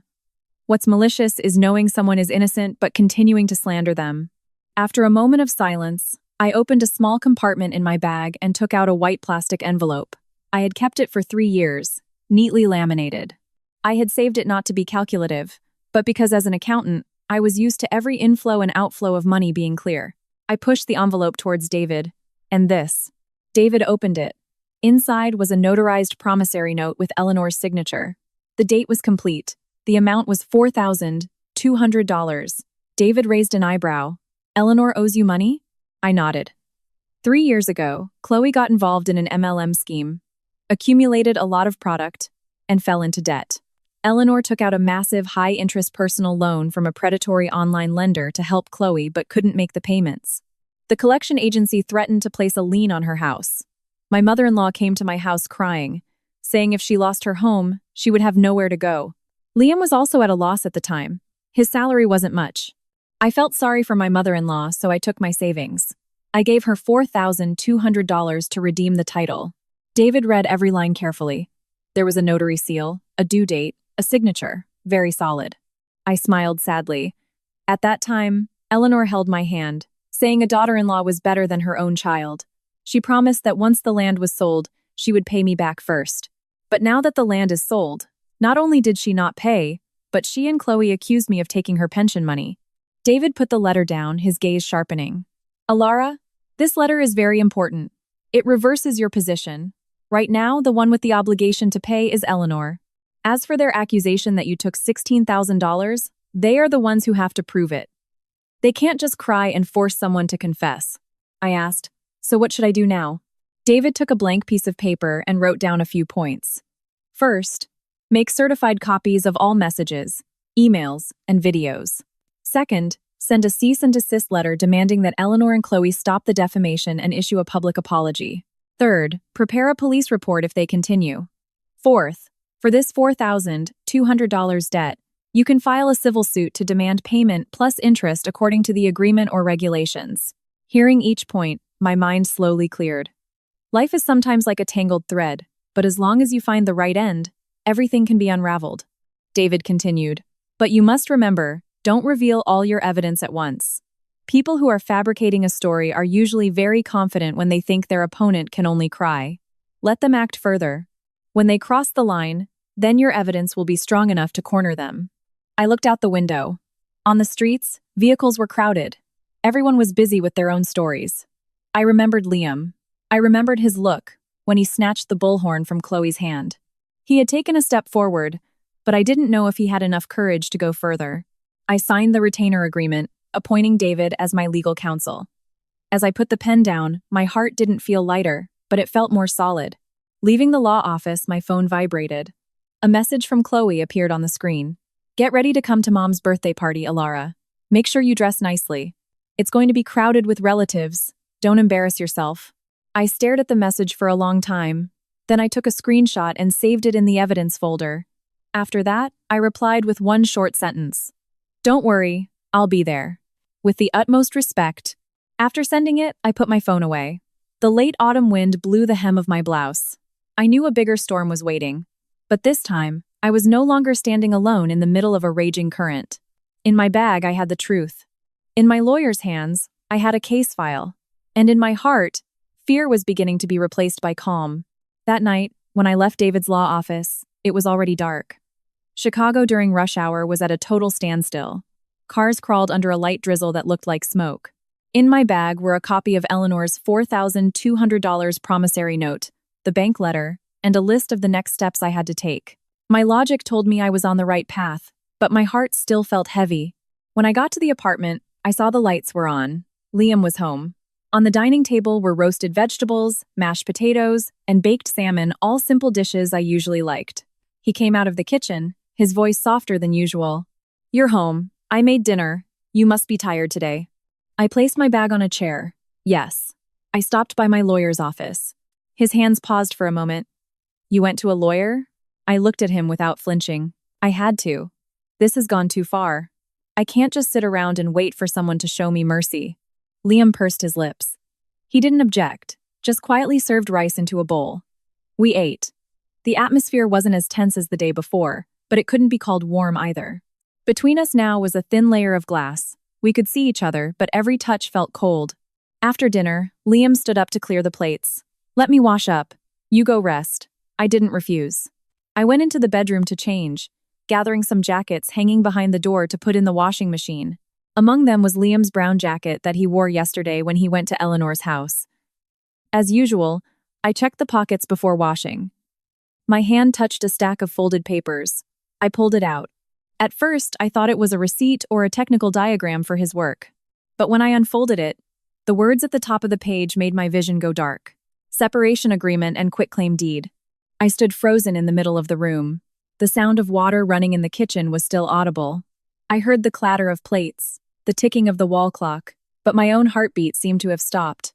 I read further. Husband, Liam Hayes. Wife, Alara Vance. In the property settlement section, it stipulated that the wife would sign over her half of the apartment to the husband and vacate the premises immediately. In the debt section, it clearly stated that a personal debt of $16,000 to Mrs. Eleanor Hayes would be the sole responsibility of Alara Vance to repay. My throat tightened. Every line felt as if it were written not with ink, but with a knife. For this apartment, my parents had helped with $3,000. I paid the mortgage every month, sometimes working overtime until midnight for an extra bonus. Liam did contribute, I didn't deny that. But to tell me to leave this home because of a false accusation, plus having to bear a $16,000 debt fabricated by others, it was too cruel. I brought the paper to the living room. Liam was drying his hands with a towel. When he saw my expression, he was stunned. "Alara." I placed the letter on the table. My voice was so calm it felt strange even to me. "Explain." Liam stared at the letter, his face paling. "Where did you get this?" "From your jacket pocket. I'm asking again. Explain." He raised his hand and rubbed his face, his panic evident. "Alara, it's not what you think." I laughed softly. "I haven't said what I think yet, but this letter has your name on it. My name. Our apartment. That $16,000 debt. What am I supposed to think?" Liam moved closer, about to take the letter, but I stopped him. "Don't touch it. I want to hear it from you." He stood still for a few seconds, then said quickly, "This afternoon, Mom called and asked me to come over. She and Chloe gave me this letter. Mom was crying, saying if you wouldn't confess, it would be better to just get divorced so our family wouldn't have to bear the shame." Chloe said, "Just take it for now. You can talk about it later when you're calmer." I brought it home, but I had no intention of giving it to you. I looked at him, each word coming out very slowly. No intention yet. Doesn't mean no intention at all. Liam was at a loss for words. "I really don't want a divorce. I also don't want you to bear that debt. It's just..." At that moment, Mom was crying so hard. She said if I didn't take it, her blood pressure might go up. Chloe also called me a bad son. I was confused, so I brought it home. My heart felt like it was being squeezed. Again, his mother's tears. Again, the bad son label from his sister. And again, he was the good man who always let himself be dragged along like a shadow. I asked, "If I hadn't found it, would you have torn it up?" Liam opened his mouth but didn't answer right away. That single moment of hesitation was enough. I nodded, my eyes hot. "You don't know, do you?" He quickly said, "No, that's not it. I I needed time to think.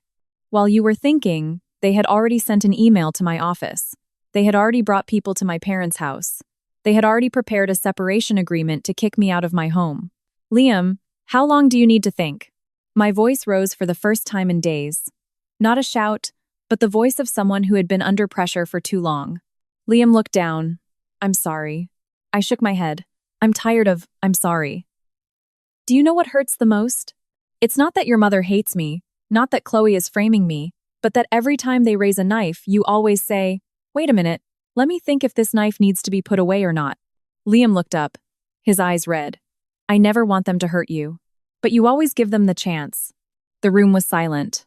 Outside the window, the drizzle stuck to the glass in long streaks. I looked at our wedding photo on the TV stand. In the photo, Liam was smiling warmly, his hand holding mine tightly. I used to think this man might not be rich or eloquent, but he was kind enough to be my support. I never imagined there would be a day when I had to stand before him and ask if he had the courage to protect his wife from his own family. I pushed the letter towards Liam. Tear it up. He looked at me. Alara, tear it up now, in front of me. If you don't want a divorce, if you don't want me to bear this debt, tear up the letter. If you still need time to think, I'll help you decide right now. Liam took the letter, his hands trembling. He looked at each line one last time, then tore it in two. Then he tore it again until the paper was just small scraps falling onto the table. I stared at the scraps, but my heart didn't feel any lighter. Because I knew tearing up a piece of paper was much easier than tearing the invisible strings Eleanor had tied around her son's heart for decades. Liam sat in a chair, his elbows on his knees, his head in his hands. I know I'm a coward. I always thought if I was just patient with Mom, everything would be fine. I was afraid she would suffer again like before. But day by day, I'm realizing. Mom is using her suffering to pressure me. I was silent. For the first time, he had said it with his own mouth. He continued, his voice hoarse. When Mom gave me this letter, I knew it was wrong, but I still took it. Because I was afraid she would faint, afraid Chloe would make a scene, afraid relatives would call me a terrible son. I didn't think enough about your feelings. I'm sorry. I sat in front of him. Liam, I'm not asking you to leave your mother. I never wanted that. But from today on, you are not to bring home any more papers from your mother and Chloe without telling me. No debt acknowledgements, no divorce petitions, no property agreements, nothing. This house is our house, not a place for others to throw papers at me and force me to sign. He nodded quickly. I promise. I looked at him for a long time. Don't promise just to calm me down. A promise must be kept. If there is one more time you use the word devotion to force me to bear slander, I will be the one to walk away from this marriage. Without a fuss, without holding back. Liam clasped his hands, his voice trembling. I understand. That night, he gathered the paper scraps himself and threw them in the trash. But before he did, he stared at them for a long time. I knew he wasn't just looking at a torn separation agreement. He was looking at how his devotion had been exploited by his mother and sister. And when I returned to the bedroom, I took my phone and photographed the remaining scraps on the table. Not because I didn't trust him completely, but because after all this, I had learned one thing. In the middle of a storm, trust must still walk hand in hand with proof. We often let things slide for the people we love. But if you continuously forgive others' mistakes, one day, the one who will be lost is yourself. That night, Liam didn't sleep. Neither did I. Between us, a divorce petition had been destroyed, but the wound it left was still raw, as sharp as a paper cut to the heart. The next morning, I had just finished brewing ginger tea when the phone on the table vibrated nonstop. Not a call, but dozens of notifications from Facebook. I opened the app. Eleanor had posted a long public status update, tagging several aunts and uncles. It was a textbook vague booking post, dripping with victimhood. When you sacrifice your whole life for your children, surviving an abusive marriage just to raise them right, you hope your old age will be peaceful. I sold inherited land and got $16,000 to avoid being a burden. But it turns out the person you trusted most, the one who married your son and understands banking perfectly, can take everything from you. Now she's twisting the facts, turning my own son against his mother and sister. I am heartbroken. I held the phone, speechless. Beneath Eleanor's post, the comment section began to heat up. Aunt Martha wrote, "Oh, Eleanor, praying for you. Call the police immediately." Uncle Mark from Ohio commented, "Liam needs to step up and be the man of the house. Unbelievable." Then, Liam's phone started blowing up with text messages from his cousins. All variations on a theme. What's going on, Liam? Are you really letting your wife do this to your mom? Every line appeared, every letter, like a hot coal thrown at my heart. They hadn't heard a single word from me, hadn't seen a single piece of evidence, but they were already ready to judge. Words come easy when it's not your life. When it's not your own family's problem, people throw stones so lightly. Liam came out of the bedroom. He saw my expression and immediately asked, "What is it, Alara?" I handed him my phone. He read. The longer he read, the tighter his lips became. When he reached the part where Eleanor said I had brainwashed her son, he closed his eyes as if he had just been slapped. "I'll call Mom." I didn't stop him. I just turned on the screen recording feature, saving the entire group chat, every voice message, every insulting sentence. After the past few days, I understood that in a case of slander, human memory can be faulty, but evidence cannot lie. Liam called Eleanor. This time he didn't put it on speaker, but I could still hear clearly because his mother was speaking so loudly. "Mom, why did you post that status on Facebook for everyone to see? I already told you the matter isn't clear. Everyone in the comments knows you're talking about Alara." Eleanor's voice sounded sharp. "Oh, now I can't even say a few sentences? I lost money. I was cheated by my daughter-in-law. I can't complain to anyone? It's not that you can't, Mom, if you have proof. But you're making the whole family crucify my wife. Don't you think about her dignity?" Eleanor laughed cynically on the phone, a laugh that sounded colder than tears. "Dignity? Then who thinks about my dignity? I raised you to be this big. Now you're married and you're lecturing your mother on how to behave." Liam gripped his phone. "I'm not lecturing you, Mom. I'm just begging you not to make a bigger mistake." There was a moment of silence on the other end, then Eleanor's voice lowered, but every word was more venomous. "Liam, let me ask you honestly. Is it because Alara is good at making money that you're afraid of her? Or have you been so blinded by her that you've forgotten how I used to live? I suffered my whole life because of your father. He hit me, insulted me, forced me to bow down. I still gritted my teeth for you both. Now Alara is a daughter-in-law in this house. Can't she bear a little trouble?" The whole room seemed to freeze. Liam stood stiffly, the phone still to his ear, but he couldn't say a word. I sat in my chair, hearing every word clearly. My heart suddenly turned cold to its core. It turned out Eleanor didn't just want me to be patient. She wanted me to suffer, wanted me to taste the bitterness she had once felt. As if because her life had been trampled on, her daughter-in-law's life couldn't be peaceful either.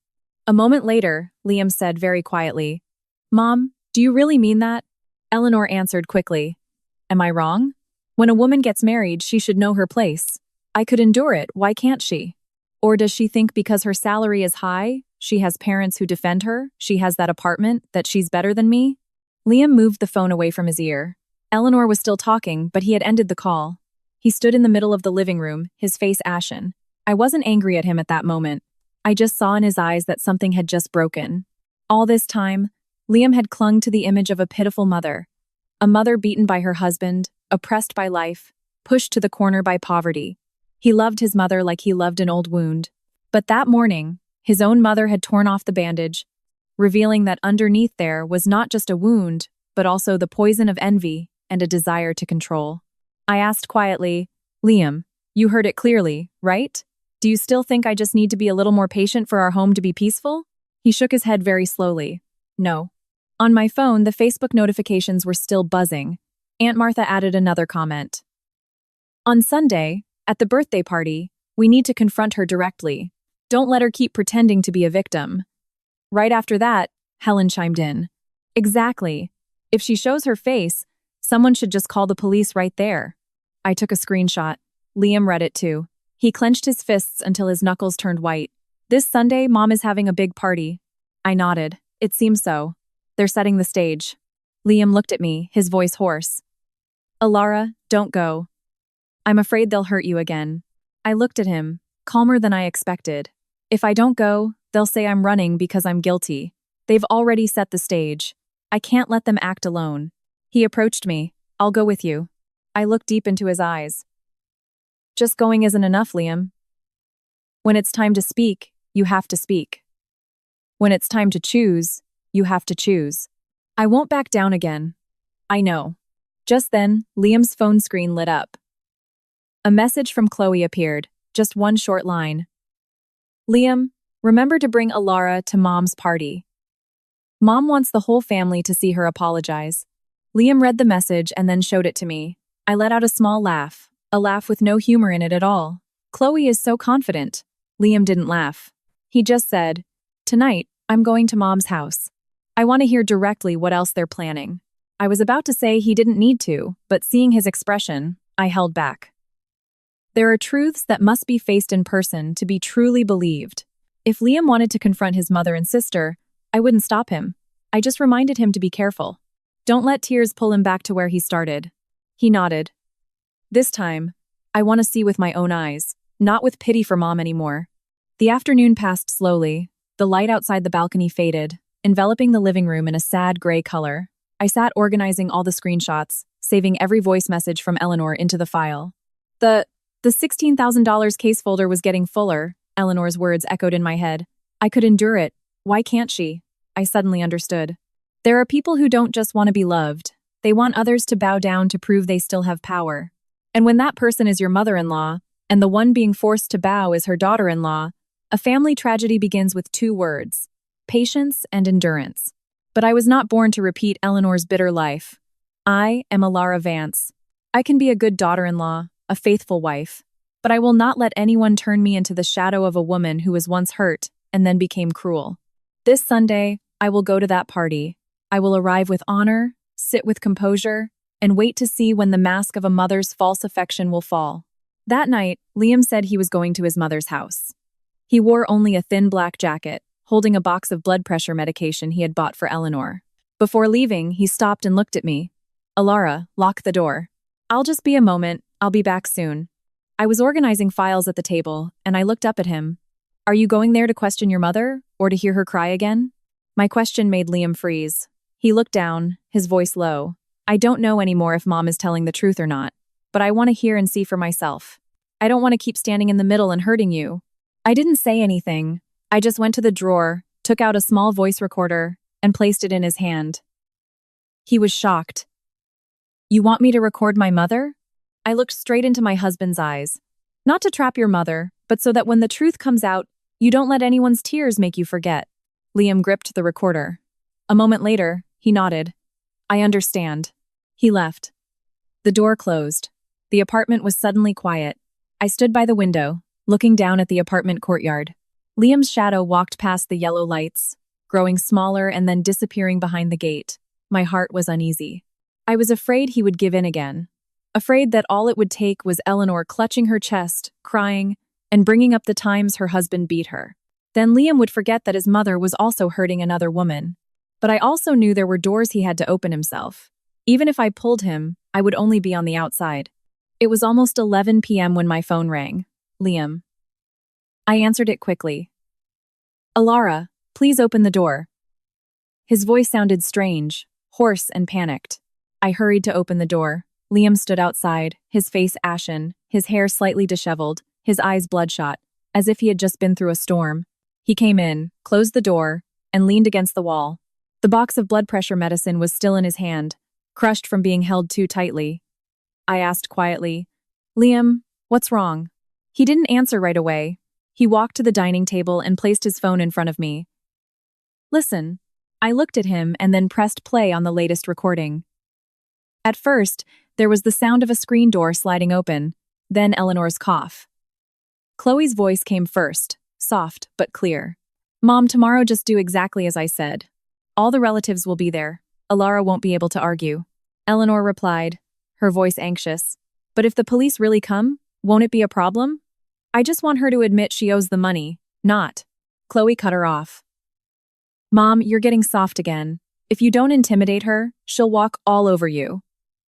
Just think, she's a senior accountant, has money, has an apartment.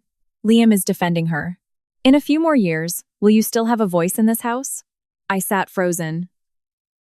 Eleanor sighed on the recording. "But you're the one who used the money.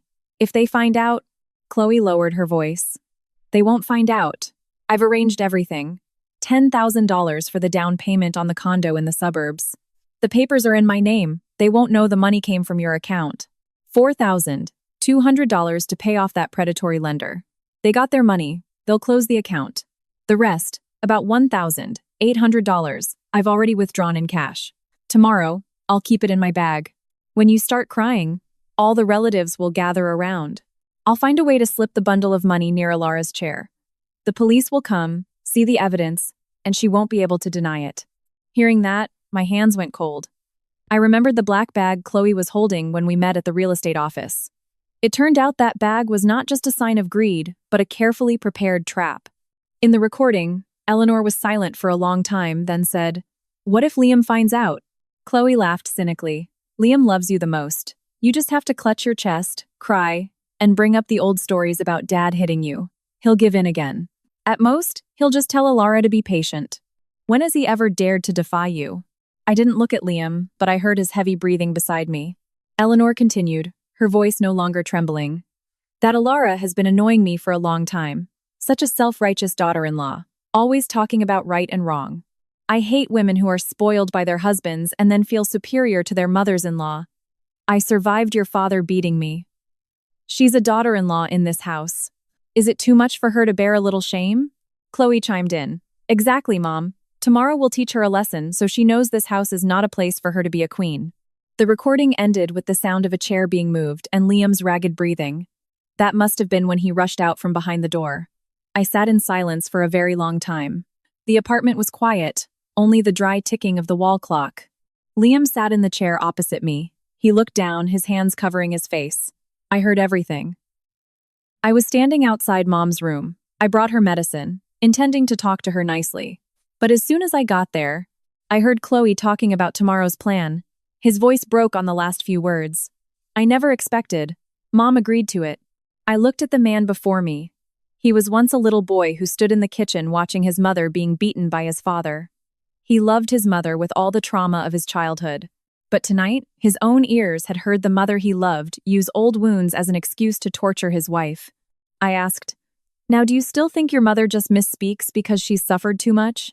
Liam shook his head, tears falling through his fingers. "No, she knows what she's doing.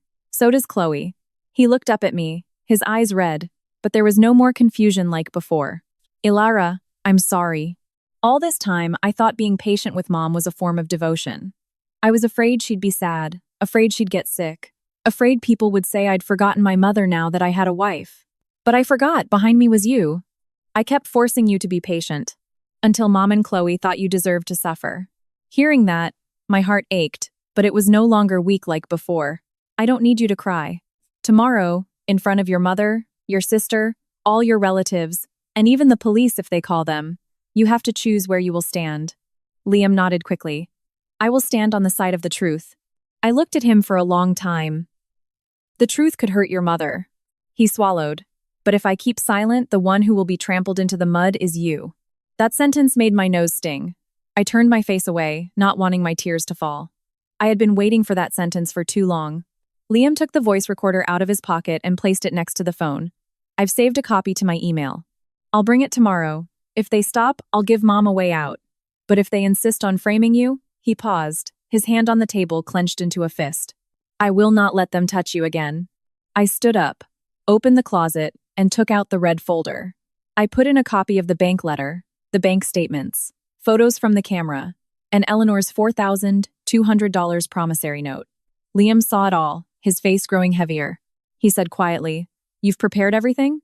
I replied, "Because I have no way to retreat." Outside the balcony, the night wind blew the curtains, making them sway gently. The city was still bright, but in our small apartment, something had just been extinguished, and something had just been ignited. Liam came closer and took my hand. This time his hand was still trembling, but it was not weak. "Alara, tomorrow I will not be silent again." I didn't return his grip tightly, but I also didn't pull my hand away. I will remember that. Sunday morning, Chicago was bright. After several days of rain, the late autumn sun wasn't scorching, just a pale yellow, falling on the balcony and making the remaining water on the railing glisten like crystals. I stood in front of the mirror, fastening the last button of my dark blue blouse. I had chosen a color that was neither too flashy nor too faded. I put my hair up in a bun. In the mirror, my face was a little pale from lack of sleep, but my eyes were very clear. Liam stood in the bedroom doorway, wearing a white shirt and black trousers. He looked at me for a moment, then said quietly, "Alara, If you don't feel up to it, we don't have to go. I turned, took the red folder, and put it in my bag. If we don't go, they'll say, I'm afraid. They've already set the stage. I can't let them act alone. Liam came closer, his voice heavy. I'm afraid you'll get hurt again. I looked at him. After last night, there was no more doubt in his eyes. But I knew that soon, when he stood before his own mother, his sister, and the entire extended family, he would face something far more difficult than just apologizing to me. I've already been hurt, Liam. Today what I need is not to avoid the pain, but to end it. Liam nodded. He took out the phone with the audio recording from his pocket, then double-checked the small voice recorder he was carrying. It's enough, he said. I simply replied, let's go. The seafood restaurant was located on a busy downtown street. Its facade was wide with a glittering sign. From outside the door, the sound of laughter and chatter was already audible. Eleanor's family had booked a private room on the second floor. At the foot of the stairs, a large sign read, Happy 62nd birthday, Mrs. Eleanor Hayes. Wishing you a long and healthy life. I stared at the words, my heart feeling bitter. People wished for blessings, long life, and peace. But behind the festive red color, a trap was being set with false tears and illicit money. Liam walked beside me. As we went up the stairs, he held my elbow. A small gesture, but I could feel his cold hand. Inside the room, the relatives were almost all there. Some came from Ohio, some from different parts of Chicago. Some I had only met a few times at family events. But today, they all looked at me as if they had already memorized the crime I was accused of. The tables were covered with red tablecloths.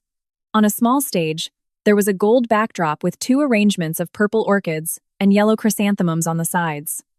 The smell of steamed seafood, spicy soup, and cheap perfume mixed together, making the atmosphere even more stuffy. Eleanor sat at the main table. She wore a red lace dress, a string of imitation pearls around her neck, her hair in a high bun. From a distance, she truly looked like a wise and happy mother on her special day. Seeing us enter, she was slightly taken aback, then immediately smiled. You've arrived? I thought Alara would be busy with important matters. Too busy to come to her mother-in-law's birthday. I stepped forward and placed a small gift box on the table. Happy birthday, Eleanor. I hope you have a wonderful day. Eleanor glanced at the box without opening it. She spoke loudly enough for several people around her to hear. Health depends on the blessings from children and grandchildren. If you get a good daughter-in-law, the mother-in-law lives a long life. If you get one who causes headaches, it's difficult. Several relatives laughed cynically. One of the aunts sitting near her clicked her tongue. Come on, Eleanor. It's a happy day. Don't talk about sad things. What's right and what's wrong can be discussed later when everyone is here. I heard it, but my face remained calm. I already knew they hadn't invited me to eat. Chloe walked down from the stage. She wore a maroon dress, her hair neatly styled, her makeup heavy. In her hands, she held the black bag I had seen at the real estate office. She clutched it tightly, as if it contained not lipstick or a wallet, but her entire life. Chloe smiled brightly. Alara, you look so beautiful today. It's different, isn't it? A big-shot corporate person, you have a different aura. I looked at the bag in her hand, then at her face. Your bag is nice too. Chloe's smile stiffened slightly. She hugged her bag tighter. My boyfriend bought it for me. You keep praising it, I'm getting embarrassed. I smiled. Valuable things are often looked at. Liam, standing beside me, heard that and squeezed my hand slightly. He knew what I was looking at. We were seated at a table near the stage, a very visible position. I had just sat down when I saw Mr. Thompson, my director, enter with the HR manager and 2 other colleagues. I was a little surprised, although I had suspected Chloe was capable of anything. Liam leaned over and whispered, I didn't know they invited your boss. I replied quietly, I know they want me to be shamed in front of the people who can decide my career.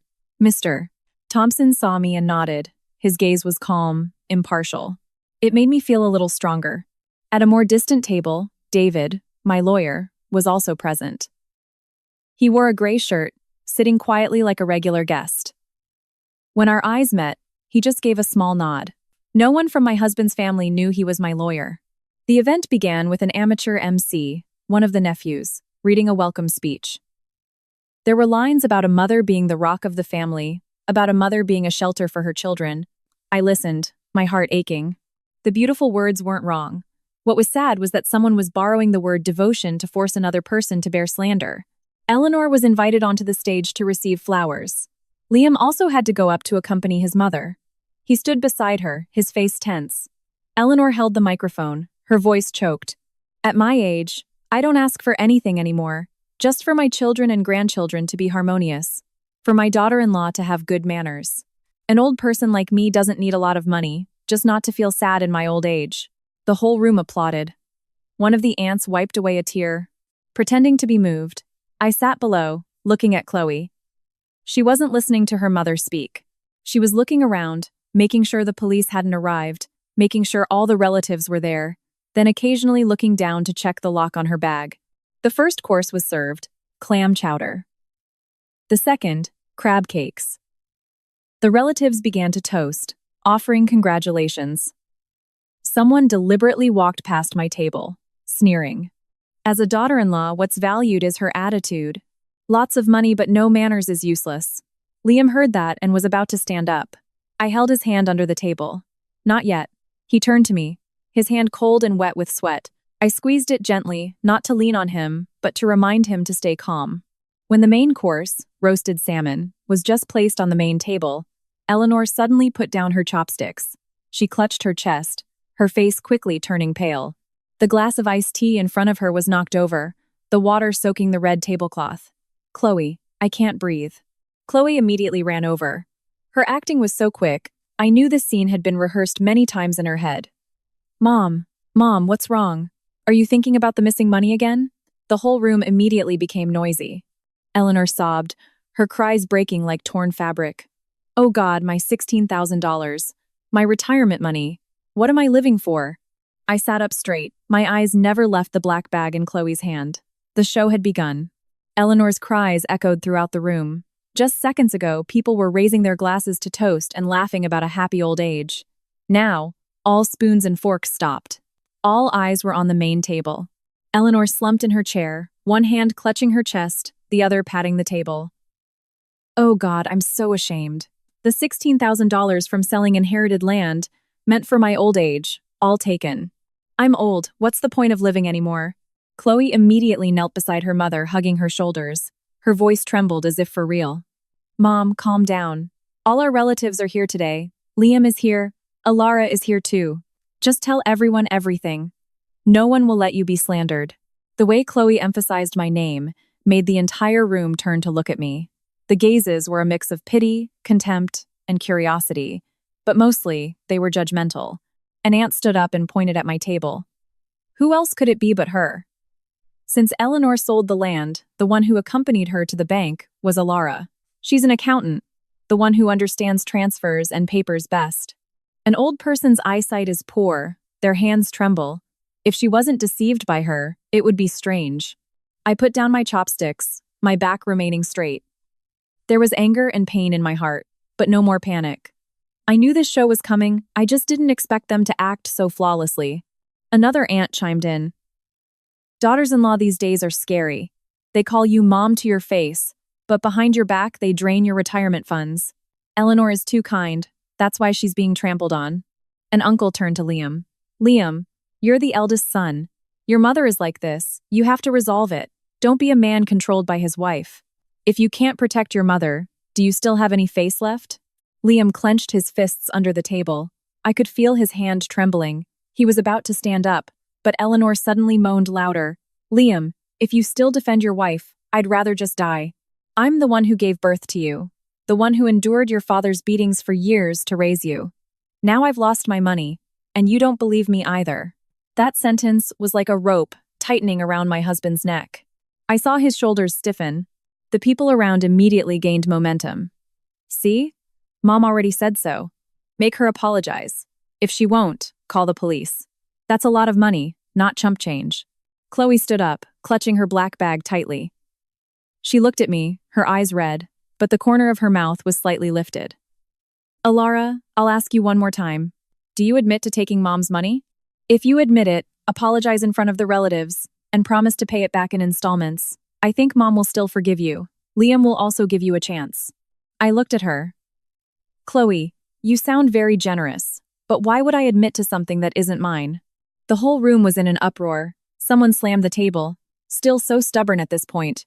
Wrong but won't bow down. Truly can't be taught. I turned towards Eleanor. She was looking down, crying, but occasionally she would glance up to see people's reactions.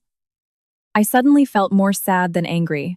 A woman who was once hurt by life had in the end chosen to use her tears to hurt others. I said loudly enough to be heard, "Ma'am, if you really lost money, I am ready to accompany you to the police station to file a report.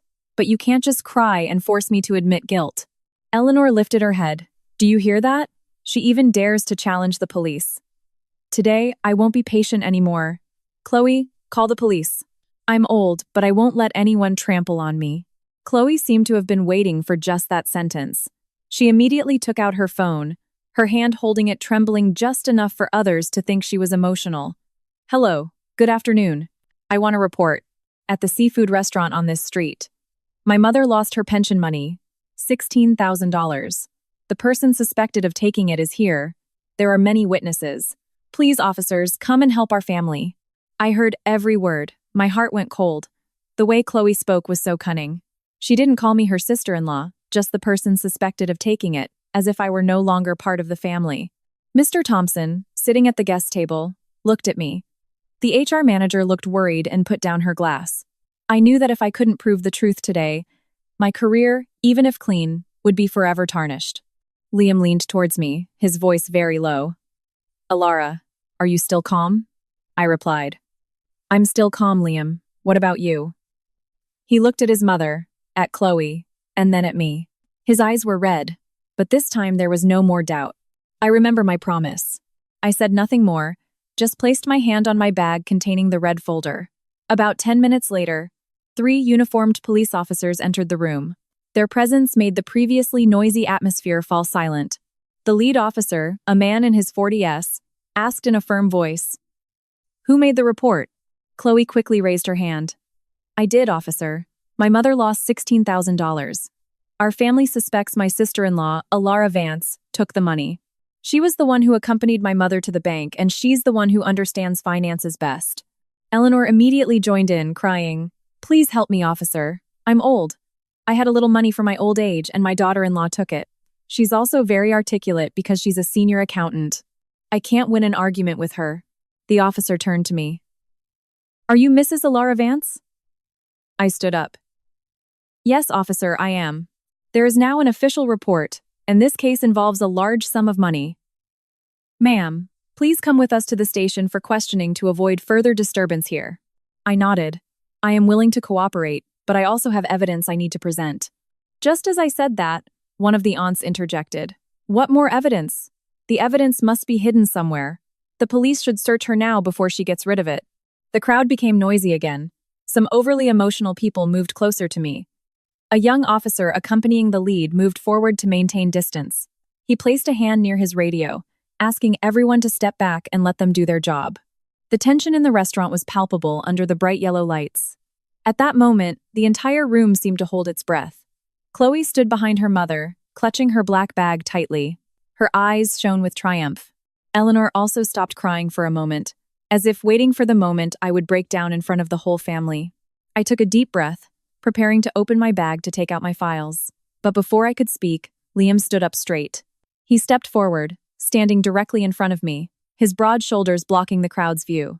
His voice rang out, not too loud, but clear enough for the entire room to hear. "Officers, please wait. My wife did not take that money.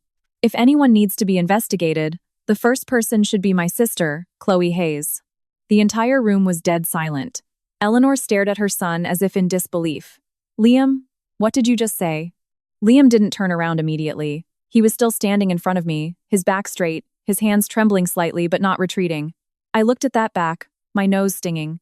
After so long of him being silent, finally, at the moment I was being forced to bow down by the entire family, my husband had chosen to stand on the side of the truth. As soon as Liam's words were heard, the entire room seemed to run out of sound. The air conditioner still hummed on the ceiling, and the faint clatter of dishes could be heard, but no one dared to speak.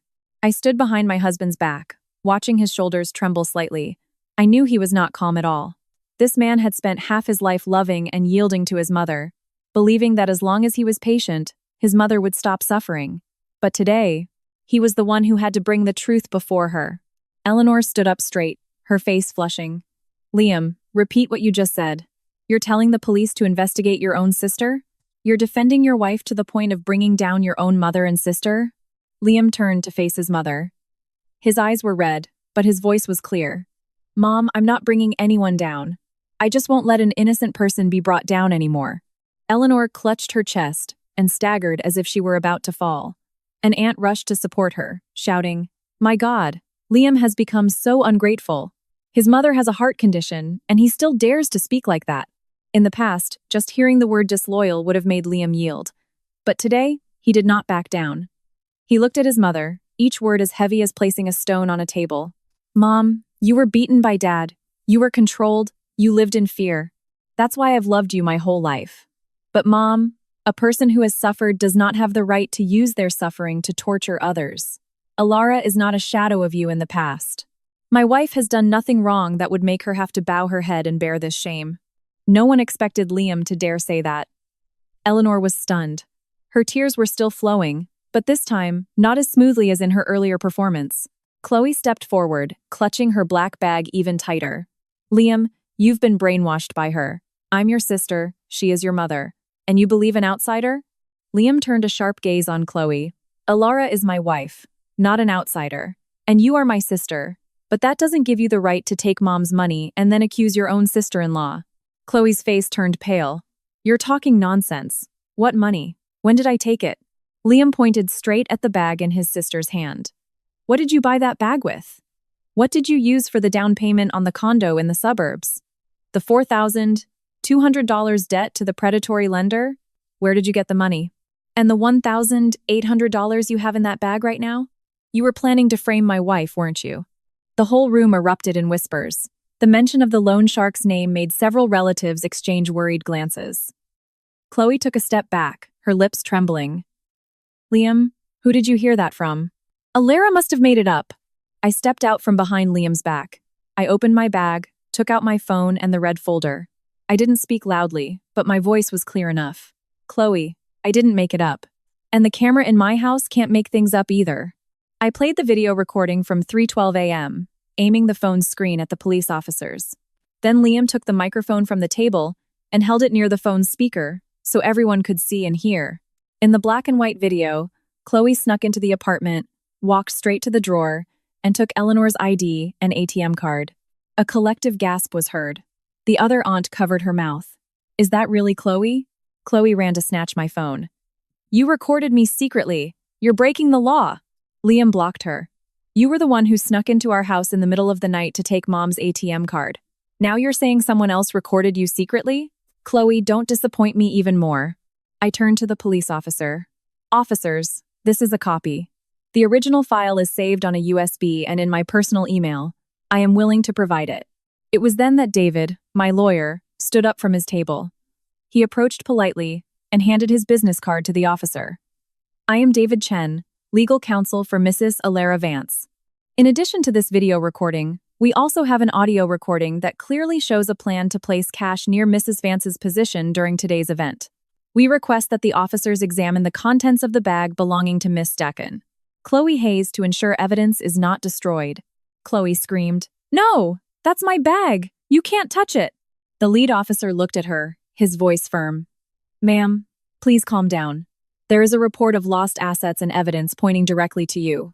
Please cooperate by opening your bag for inspection. In front of everyone, Chloe clutched her bag and backed away, her eyes searching for her mother. Mom, say something. Eleanor opened her mouth, but no sound came out. Her expression was a strange mix of fear and indignation. Perhaps she never thought her ever-obedient son would one day stand on the opposite side of her lies. Liam took out his phone and played the audio recording from the previous night. Chloe's voice echoed through the microphone, every word as sharp as a knife. I'll keep $1,800 in my bag. When Mom starts crying, all the relatives will gather around. I'll find a way to slip the bundle of money near Alara's chair. The police will come, see the evidence, and she won't be able to deny it. Right after that, Eleanor's voice was heard. That Alara has been annoying me for a long time. She's a daughter-in-law in this house. Is it too much for her to bear a little shame? This time, not only did the room fall silent, but even the aunt who had been the loudest in insulting me bowed her head deeply. Mr. Thompson, sitting at the guest table, looked straight at me. His gaze was no longer doubtful, but the heavy look of someone witnessing a family expose its own shame. The police signaled a female restaurant employee to act as a witness, then asked Chloe to place her bag on the table. Chloe cried, her hands still gripping the bag. I don't want to open it. It's my personal property. The officer looked at her, his voice stern. Ma'am, you have the right to refuse a search. However, based on this audio recording indicating intent to frame someone with cash currently in your possession, we will secure this room and request a search warrant. If the cash is found, you will face felony charges for extortion, filing a false police report, and tampering with evidence. Hearing the words felony charges, Chloe panicked. She grabbed her black bag, intending to storm out of the room, but her hands were trembling so much that it slipped. The bag hit the floor, spilling its contents across the tiles. Lipstick, a wallet, a phone, a small bottle of perfume, and a black plastic-wrapped bundle rolled out for everyone to see. The officer stepped forward, picked up the bundle, and unwrapped the plastic. A stack of $100 bills appeared, neatly arranged and bound by a rubber band. The label clearly showed the amount, $1,800. A collective intake of breath was heard throughout the room. Someone even dropped a spoon on the ceramic floor. Eleanor slumped in her chair, her face as gray as ash. Chloe cried, her legs giving way until she sat on the floor. But this time, no one ran to help her. I stood silently, looking at the stack of money on the table. There was no sense of victory, no satisfaction. I just felt a huge weight had been lifted from my chest, leaving a hollow, aching void. Liam turned to me. He reached out and held my hand in front of everyone. His hand was still cold, but this time it was very firm. Alara, I'm sorry for letting you go through all this just to hear one sentence of defense that I should have given you a long time ago. I looked at him, my eyes hot but not crying. It's not over, Liam. The truth must be fully revealed. The police secured the stack of money and the bag as evidence, then asked everyone involved to come to the station for questioning. Eleanor stood up, trembling. There was no longer the aura of a wronged mother. Chloe bowed her head deeply, her neatly styled hair hanging down, covering half of her mascara-streaked face. As I walked out of the room, the relatives automatically moved aside. No one pointed fingers anymore. No one called me a disloyal daughter-in-law. But I knew an apology wouldn't come that easily. Some people only bow their heads when hit by the truth, not because they are genuinely aware of their mistake. But at least today, the black bag Chloe had once used to flaunt her luxury had pointed out its true owner. And the husband, who had once been silent because of the word devotion, finally understood that protecting his mother did not mean letting her bring down his wife. From the restaurant to the police station, the drive was only about 10 minutes, but it felt like a lifetime. The police car in front was followed by our car, David's car, and a few others who were asked to be witnesses. Eleanor sat in the same car as Chloe. Through the rearview mirror, I saw her looking down, her hands wringing the hem of her red lace dress. Just an hour ago, she was the star of her own birthday party. Now, the red of her dress no longer looked luxurious but like a garish color covering up her shame. At the police station, we were all asked into an interrogation room. The officer asked everyone to remain calm and tell their side of the story.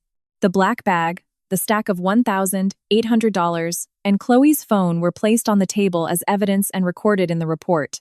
Chloe sat across from me, her makeup ruined, mascara forming black streaks under her eyes. But even when questioned by the officer, she still tried to fight. That money is my personal money. Is it wrong for me to keep it in my bag? Alara and Liam conspired to frame me. David calmly placed a copy of the audio recording on the table. In this recording, Miss Hayes herself states that the money was intended to frame Mrs. Vance. Furthermore, there is information about a $10,000 condo down payment and a $4,200 debt payment to a predatory lender. We request that the police examine Mrs. Eleanor Hayes' bank statements to trace the flow of these funds. Hearing the words bank statements, Eleanor was shocked.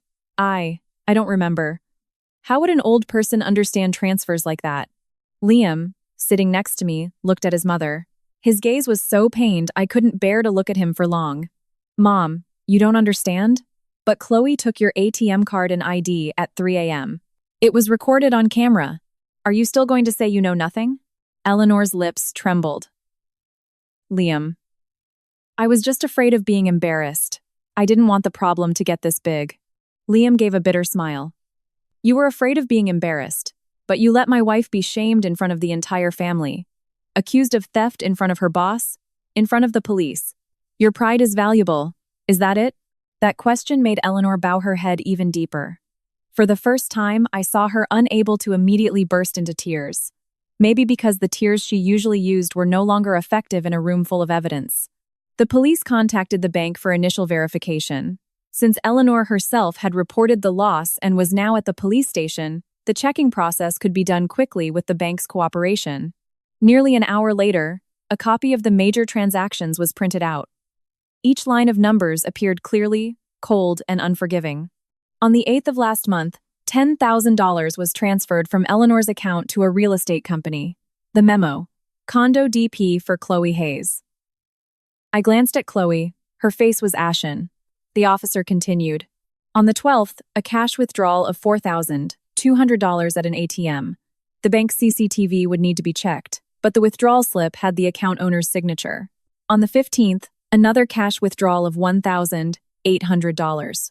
Chloe quickly shouted, "The $4,200 was withdrawn by Mom herself. It has nothing to do with me."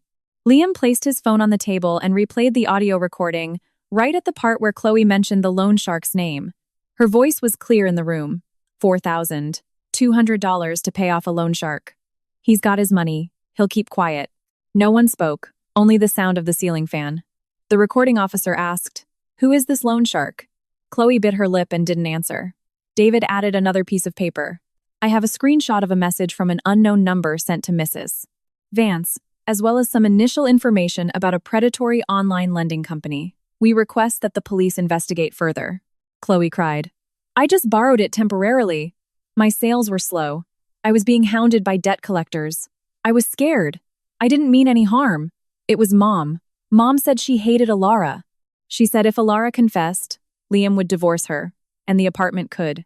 She stopped herself. Eleanor screamed, "Chloe, be quiet." The room fell silent again. Chloe looked at her mother with a panicked expression. Just a moment ago, they were a mother and daughter embracing at a birthday party. Now, because of one wrong sentence, they feared each other. I watched the scene, my heart feeling no victory. Greed is like quicksand. One person pulls another down. By the time the mud reaches their necks, they start blaming each other. It was then that I took the $4,200 promissory note from my folder and placed it before the police. I'd like to provide additional documentation. 3 years ago, Mrs. Hayes borrowed $4,200 from me to redeem a land title because Chloe was in debt. This note is notarized, has a signature. To this day, it has not been repaid. I'm not showing this to collect on it now, but to clarify that if there is any debt between us, it is she who owes me, not me who took her $16,000. The officer took the note, examined it carefully, and nodded. "We will record this document." Eleanor looked up at me, her eyes a mixture of shame, hatred, and pleading. Her lips moved. "Alara, that's an old issue. How could you bring it up now?" I looked at her, my voice low but clear. "You had the heart to drag my honor into the middle of a restaurant. You had the heart to bring my parents to the front of their diner. You had the heart to drag my job into this lie. At that time, did you ever think whether you had the heart or not?" Eleanor couldn't answer. Mr. Thompson was also asked to give a statement about the anonymous email. He explained it briefly and factually. Before leaving the room, he turned to me. "Alara, the company will restore your work authority as soon as this preliminary investigation report shows you are not involved. Regarding the anonymous email, if you need cooperation in providing technical data, the company will assist." I bowed my head in thanks. That one sentence at a time like this was not just about justice, but also a support for my years of living honestly in my profession. Just when everything seemed clear, a man entered after being called for verification. It was Chloe's boyfriend. He wore a gray shirt, his face serious, his forehead sweating. As soon as she saw him, Chloe cried loudly, "Honey, please tell them you bought me the bag." Her boyfriend looked at the black bag on the table, then at Chloe. His voice was cold. "Chloe, I never bought you this bag. I also didn't know you made a down payment on a condo. Last week, you were still asking to borrow a few $100s because your inventory wasn't selling. It turns out you had money to buy a house." Chloe was dumbfounded. Don't leave me." At that moment, the boyfriend took a step back. "I may be poorer than other people, but I will not marry a woman who uses her own mother and sister-in-law as a shield for her greed." That sentence was the final slap to Chloe's pride. She slumped in her chair, crying without a sound. Eleanor reached out to hug her daughter, but Liam had already stood up. "Mom, I'm begging you, stop the act." Eleanor was stunned, her eyes wide. Liam looked at her, his voice low. "I am still your son. I still have a responsibility to care for you when you are sick and old. But from today on, I will not take any more orders from you if it forces me to hurt my wife. You were wrong. You must admit it. Chloe was wrong. Chloe must bear the consequences. No one is allowed to use the word family to force others to bear their sins." Eleanor cried her heart out. Not the soft sobs to gain sympathy, but the hoarse cries of someone who had finally realized she had lost too much. Late that night, we left the police station after completing the initial investigation report. Chloe had to stay for further questioning. Eleanor was taken home by a relative, stumbling in her now wrinkled red dress. Out in the parking lot, the night air was cold. I stood beside Liam, looking at the closed gates of the police station behind us. He said quietly, "Alara, I don't know how I can make up for all of this." I looked at him, my heart weary. "There are things that can't be made up for, Liam. You can only make sure this never happens again." Liam nodded. He didn't immediately take my hand. Perhaps he understood that after all this, I needed space for myself. On the way home, the city was no longer as crowded. The streetlights stretched out in long lines on the wet asphalt. I leaned my head against the seat and closed my eyes. In my head, the numbers still swirled. 10,000, 4,000, 200, 1,000, 800, another 4,000, 200. Those lifeless numbers had exposed greed, selfishness, and a family bond that had been destroyed by money. They say money can't buy dignity, but sometimes with a large enough sum, a person's true dignity is revealed. 3 days after the police investigation, Precision Ceramics Incorporated restored all my authorities. Mr. Thompson personally sent out an internal announcement stating that the case concerning me had been verified and there was no evidence of my involvement in any family asset misappropriation. The email was short and to the point, but for me, it was like a clean cloth wiping away the mud others had tried to throw on my honor. That morning, when I entered the accounting department, everyone stood up and greeted me as usual. Nina, the young staff member who had defended me, placed a warm cup of tea on my desk. "Mrs. Vance, I made you tea with a little sugar, just how you like it." I looked at the teacup, my throat tightening. "Thank you, Nina." The HR manager approached and held my hand. "Alara, about the other day." "I'm sorry. There was a time when I was also confused." I smiled faintly. It's normal to be confused. But knowing when to stop before judging someone, that's enough. The room was quiet for a moment, then the sound of printers and keyboards resumed. Work continued as usual. Only now, I was no longer the woman cornered in a dark shadow. That evening, Liam picked me up from work. On the way, he told me that Chloe had to make restitution. The $10,000 condo down payment was temporarily held by the developer, but after negotiations and agreeing to forfeit some fees, most of the money was recovered. The $4,200 paid to the predatory lender was also under further police investigation. The $1,800 in cash had been confiscated as evidence. Chloe was not immediately detained, but had to report regularly. Her online cosmetics business collapsed as soon as the case came to light. Her boyfriend broke off their engagement. He sent a short message to Liam. "Your sister needs to learn how to be a human being before she can be someone's wife." Hearing that, I didn't feel happy. Those who do wrong must bear the consequences. That is fair. But seeing a family torn apart by money and envy, I just felt tired. As for Eleanor, since that party, she hadn't called me. She called Liam many times, but Liam would only answer if I was beside him, not to control, but so everything was clear. He also changed the apartment locks, took back the spare key he had once given to Chloe, and then told his mother in a calm voice, "Mom, from now on, we will send you monthly financial support. When you're sick, I will still take care of you. But you are no longer to interfere in our marriage, you are not to insult Alara, and you are not to drag relatives into our private matters. If you do, I will only fulfill my responsibility on paper, not with the obedience of the past," Eleanor cried. This time, Liam listened silently, but he no longer panicked to comfort her. One Saturday night, Eleanor suddenly came to the apartment. She wore a simple brown outfit, her hair tied back low. Her face looked much thinner. In her hand was a thick envelope. Liam opened the door, looked at his mother, and then at me. I nodded. Eleanor came in and sat on the sofa. The room was so quiet that the ticking of the wall clock was clear. After a long moment, she placed the envelope on the table. This is the $4,200 I owed you 3 years ago. I gathered some from the money that was recovered. The rest I borrowed from your aunt. I'm returning it to you. I looked at the envelope, then at her. I accept it. Not because I desperately need this money, but so you understand. A debt is a debt, a favor is a favor. You cannot use your status as a mother-in-law to erase all obligations. Eleanor's lips trembled, tears fell, but she no longer wailed. Alara, I'm sorry. That apology came late. Later than the days I was tormented. Later than the cold stares at the office. Later than the sound of the bullhorn in front of my mother's store. Later than the moment the police almost took me away. I asked, "What are you sorry for, ma'am?" Eleanor looked up, confused. I said slowly, "If you are only sorry because you got caught, I don't need it. But if you are sorry because you truly realize you slandered me, shamed my parents, and dragged my job into this lie, then I will listen," Eleanor cried. But this time her sobs were quiet and broken. "I was wrong. I was envious of you. I saw you had a good job, loving parents, a husband by your side. I started to think you were taking my son from me.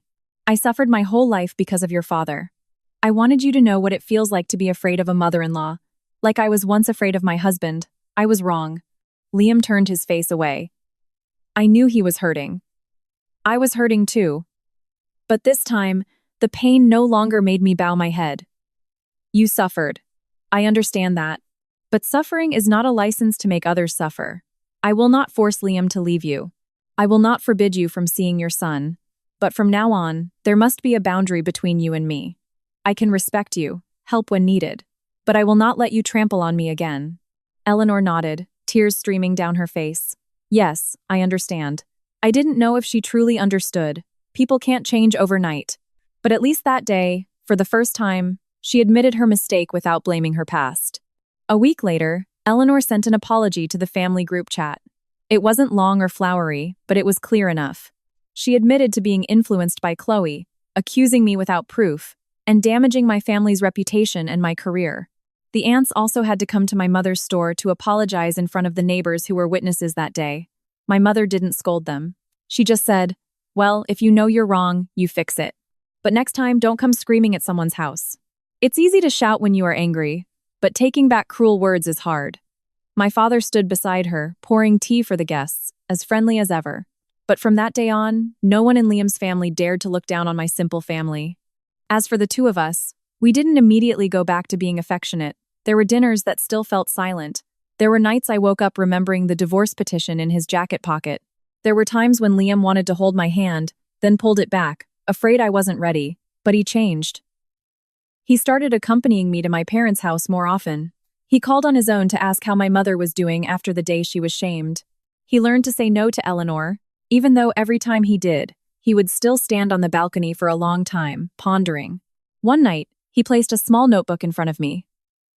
He had recorded every expense sent to his mother, every matter related to his family. "From now on, everything is transparent for you. I don't want to leave you guessing anymore." I looked at the notebook, then at the man before me. He wasn't perfect. He had been weak, had hurt me, but at least he had dared to look straight at his mistakes. I said, "I don't need you to be your mother's enemy. I just need you to be Shishika." Liam took my hand. This time, I let him. Outside the balcony, Chicago was entering the rainy season. The wind blew through the rose pots my mother had brought over, their petals trembling under the yellow light.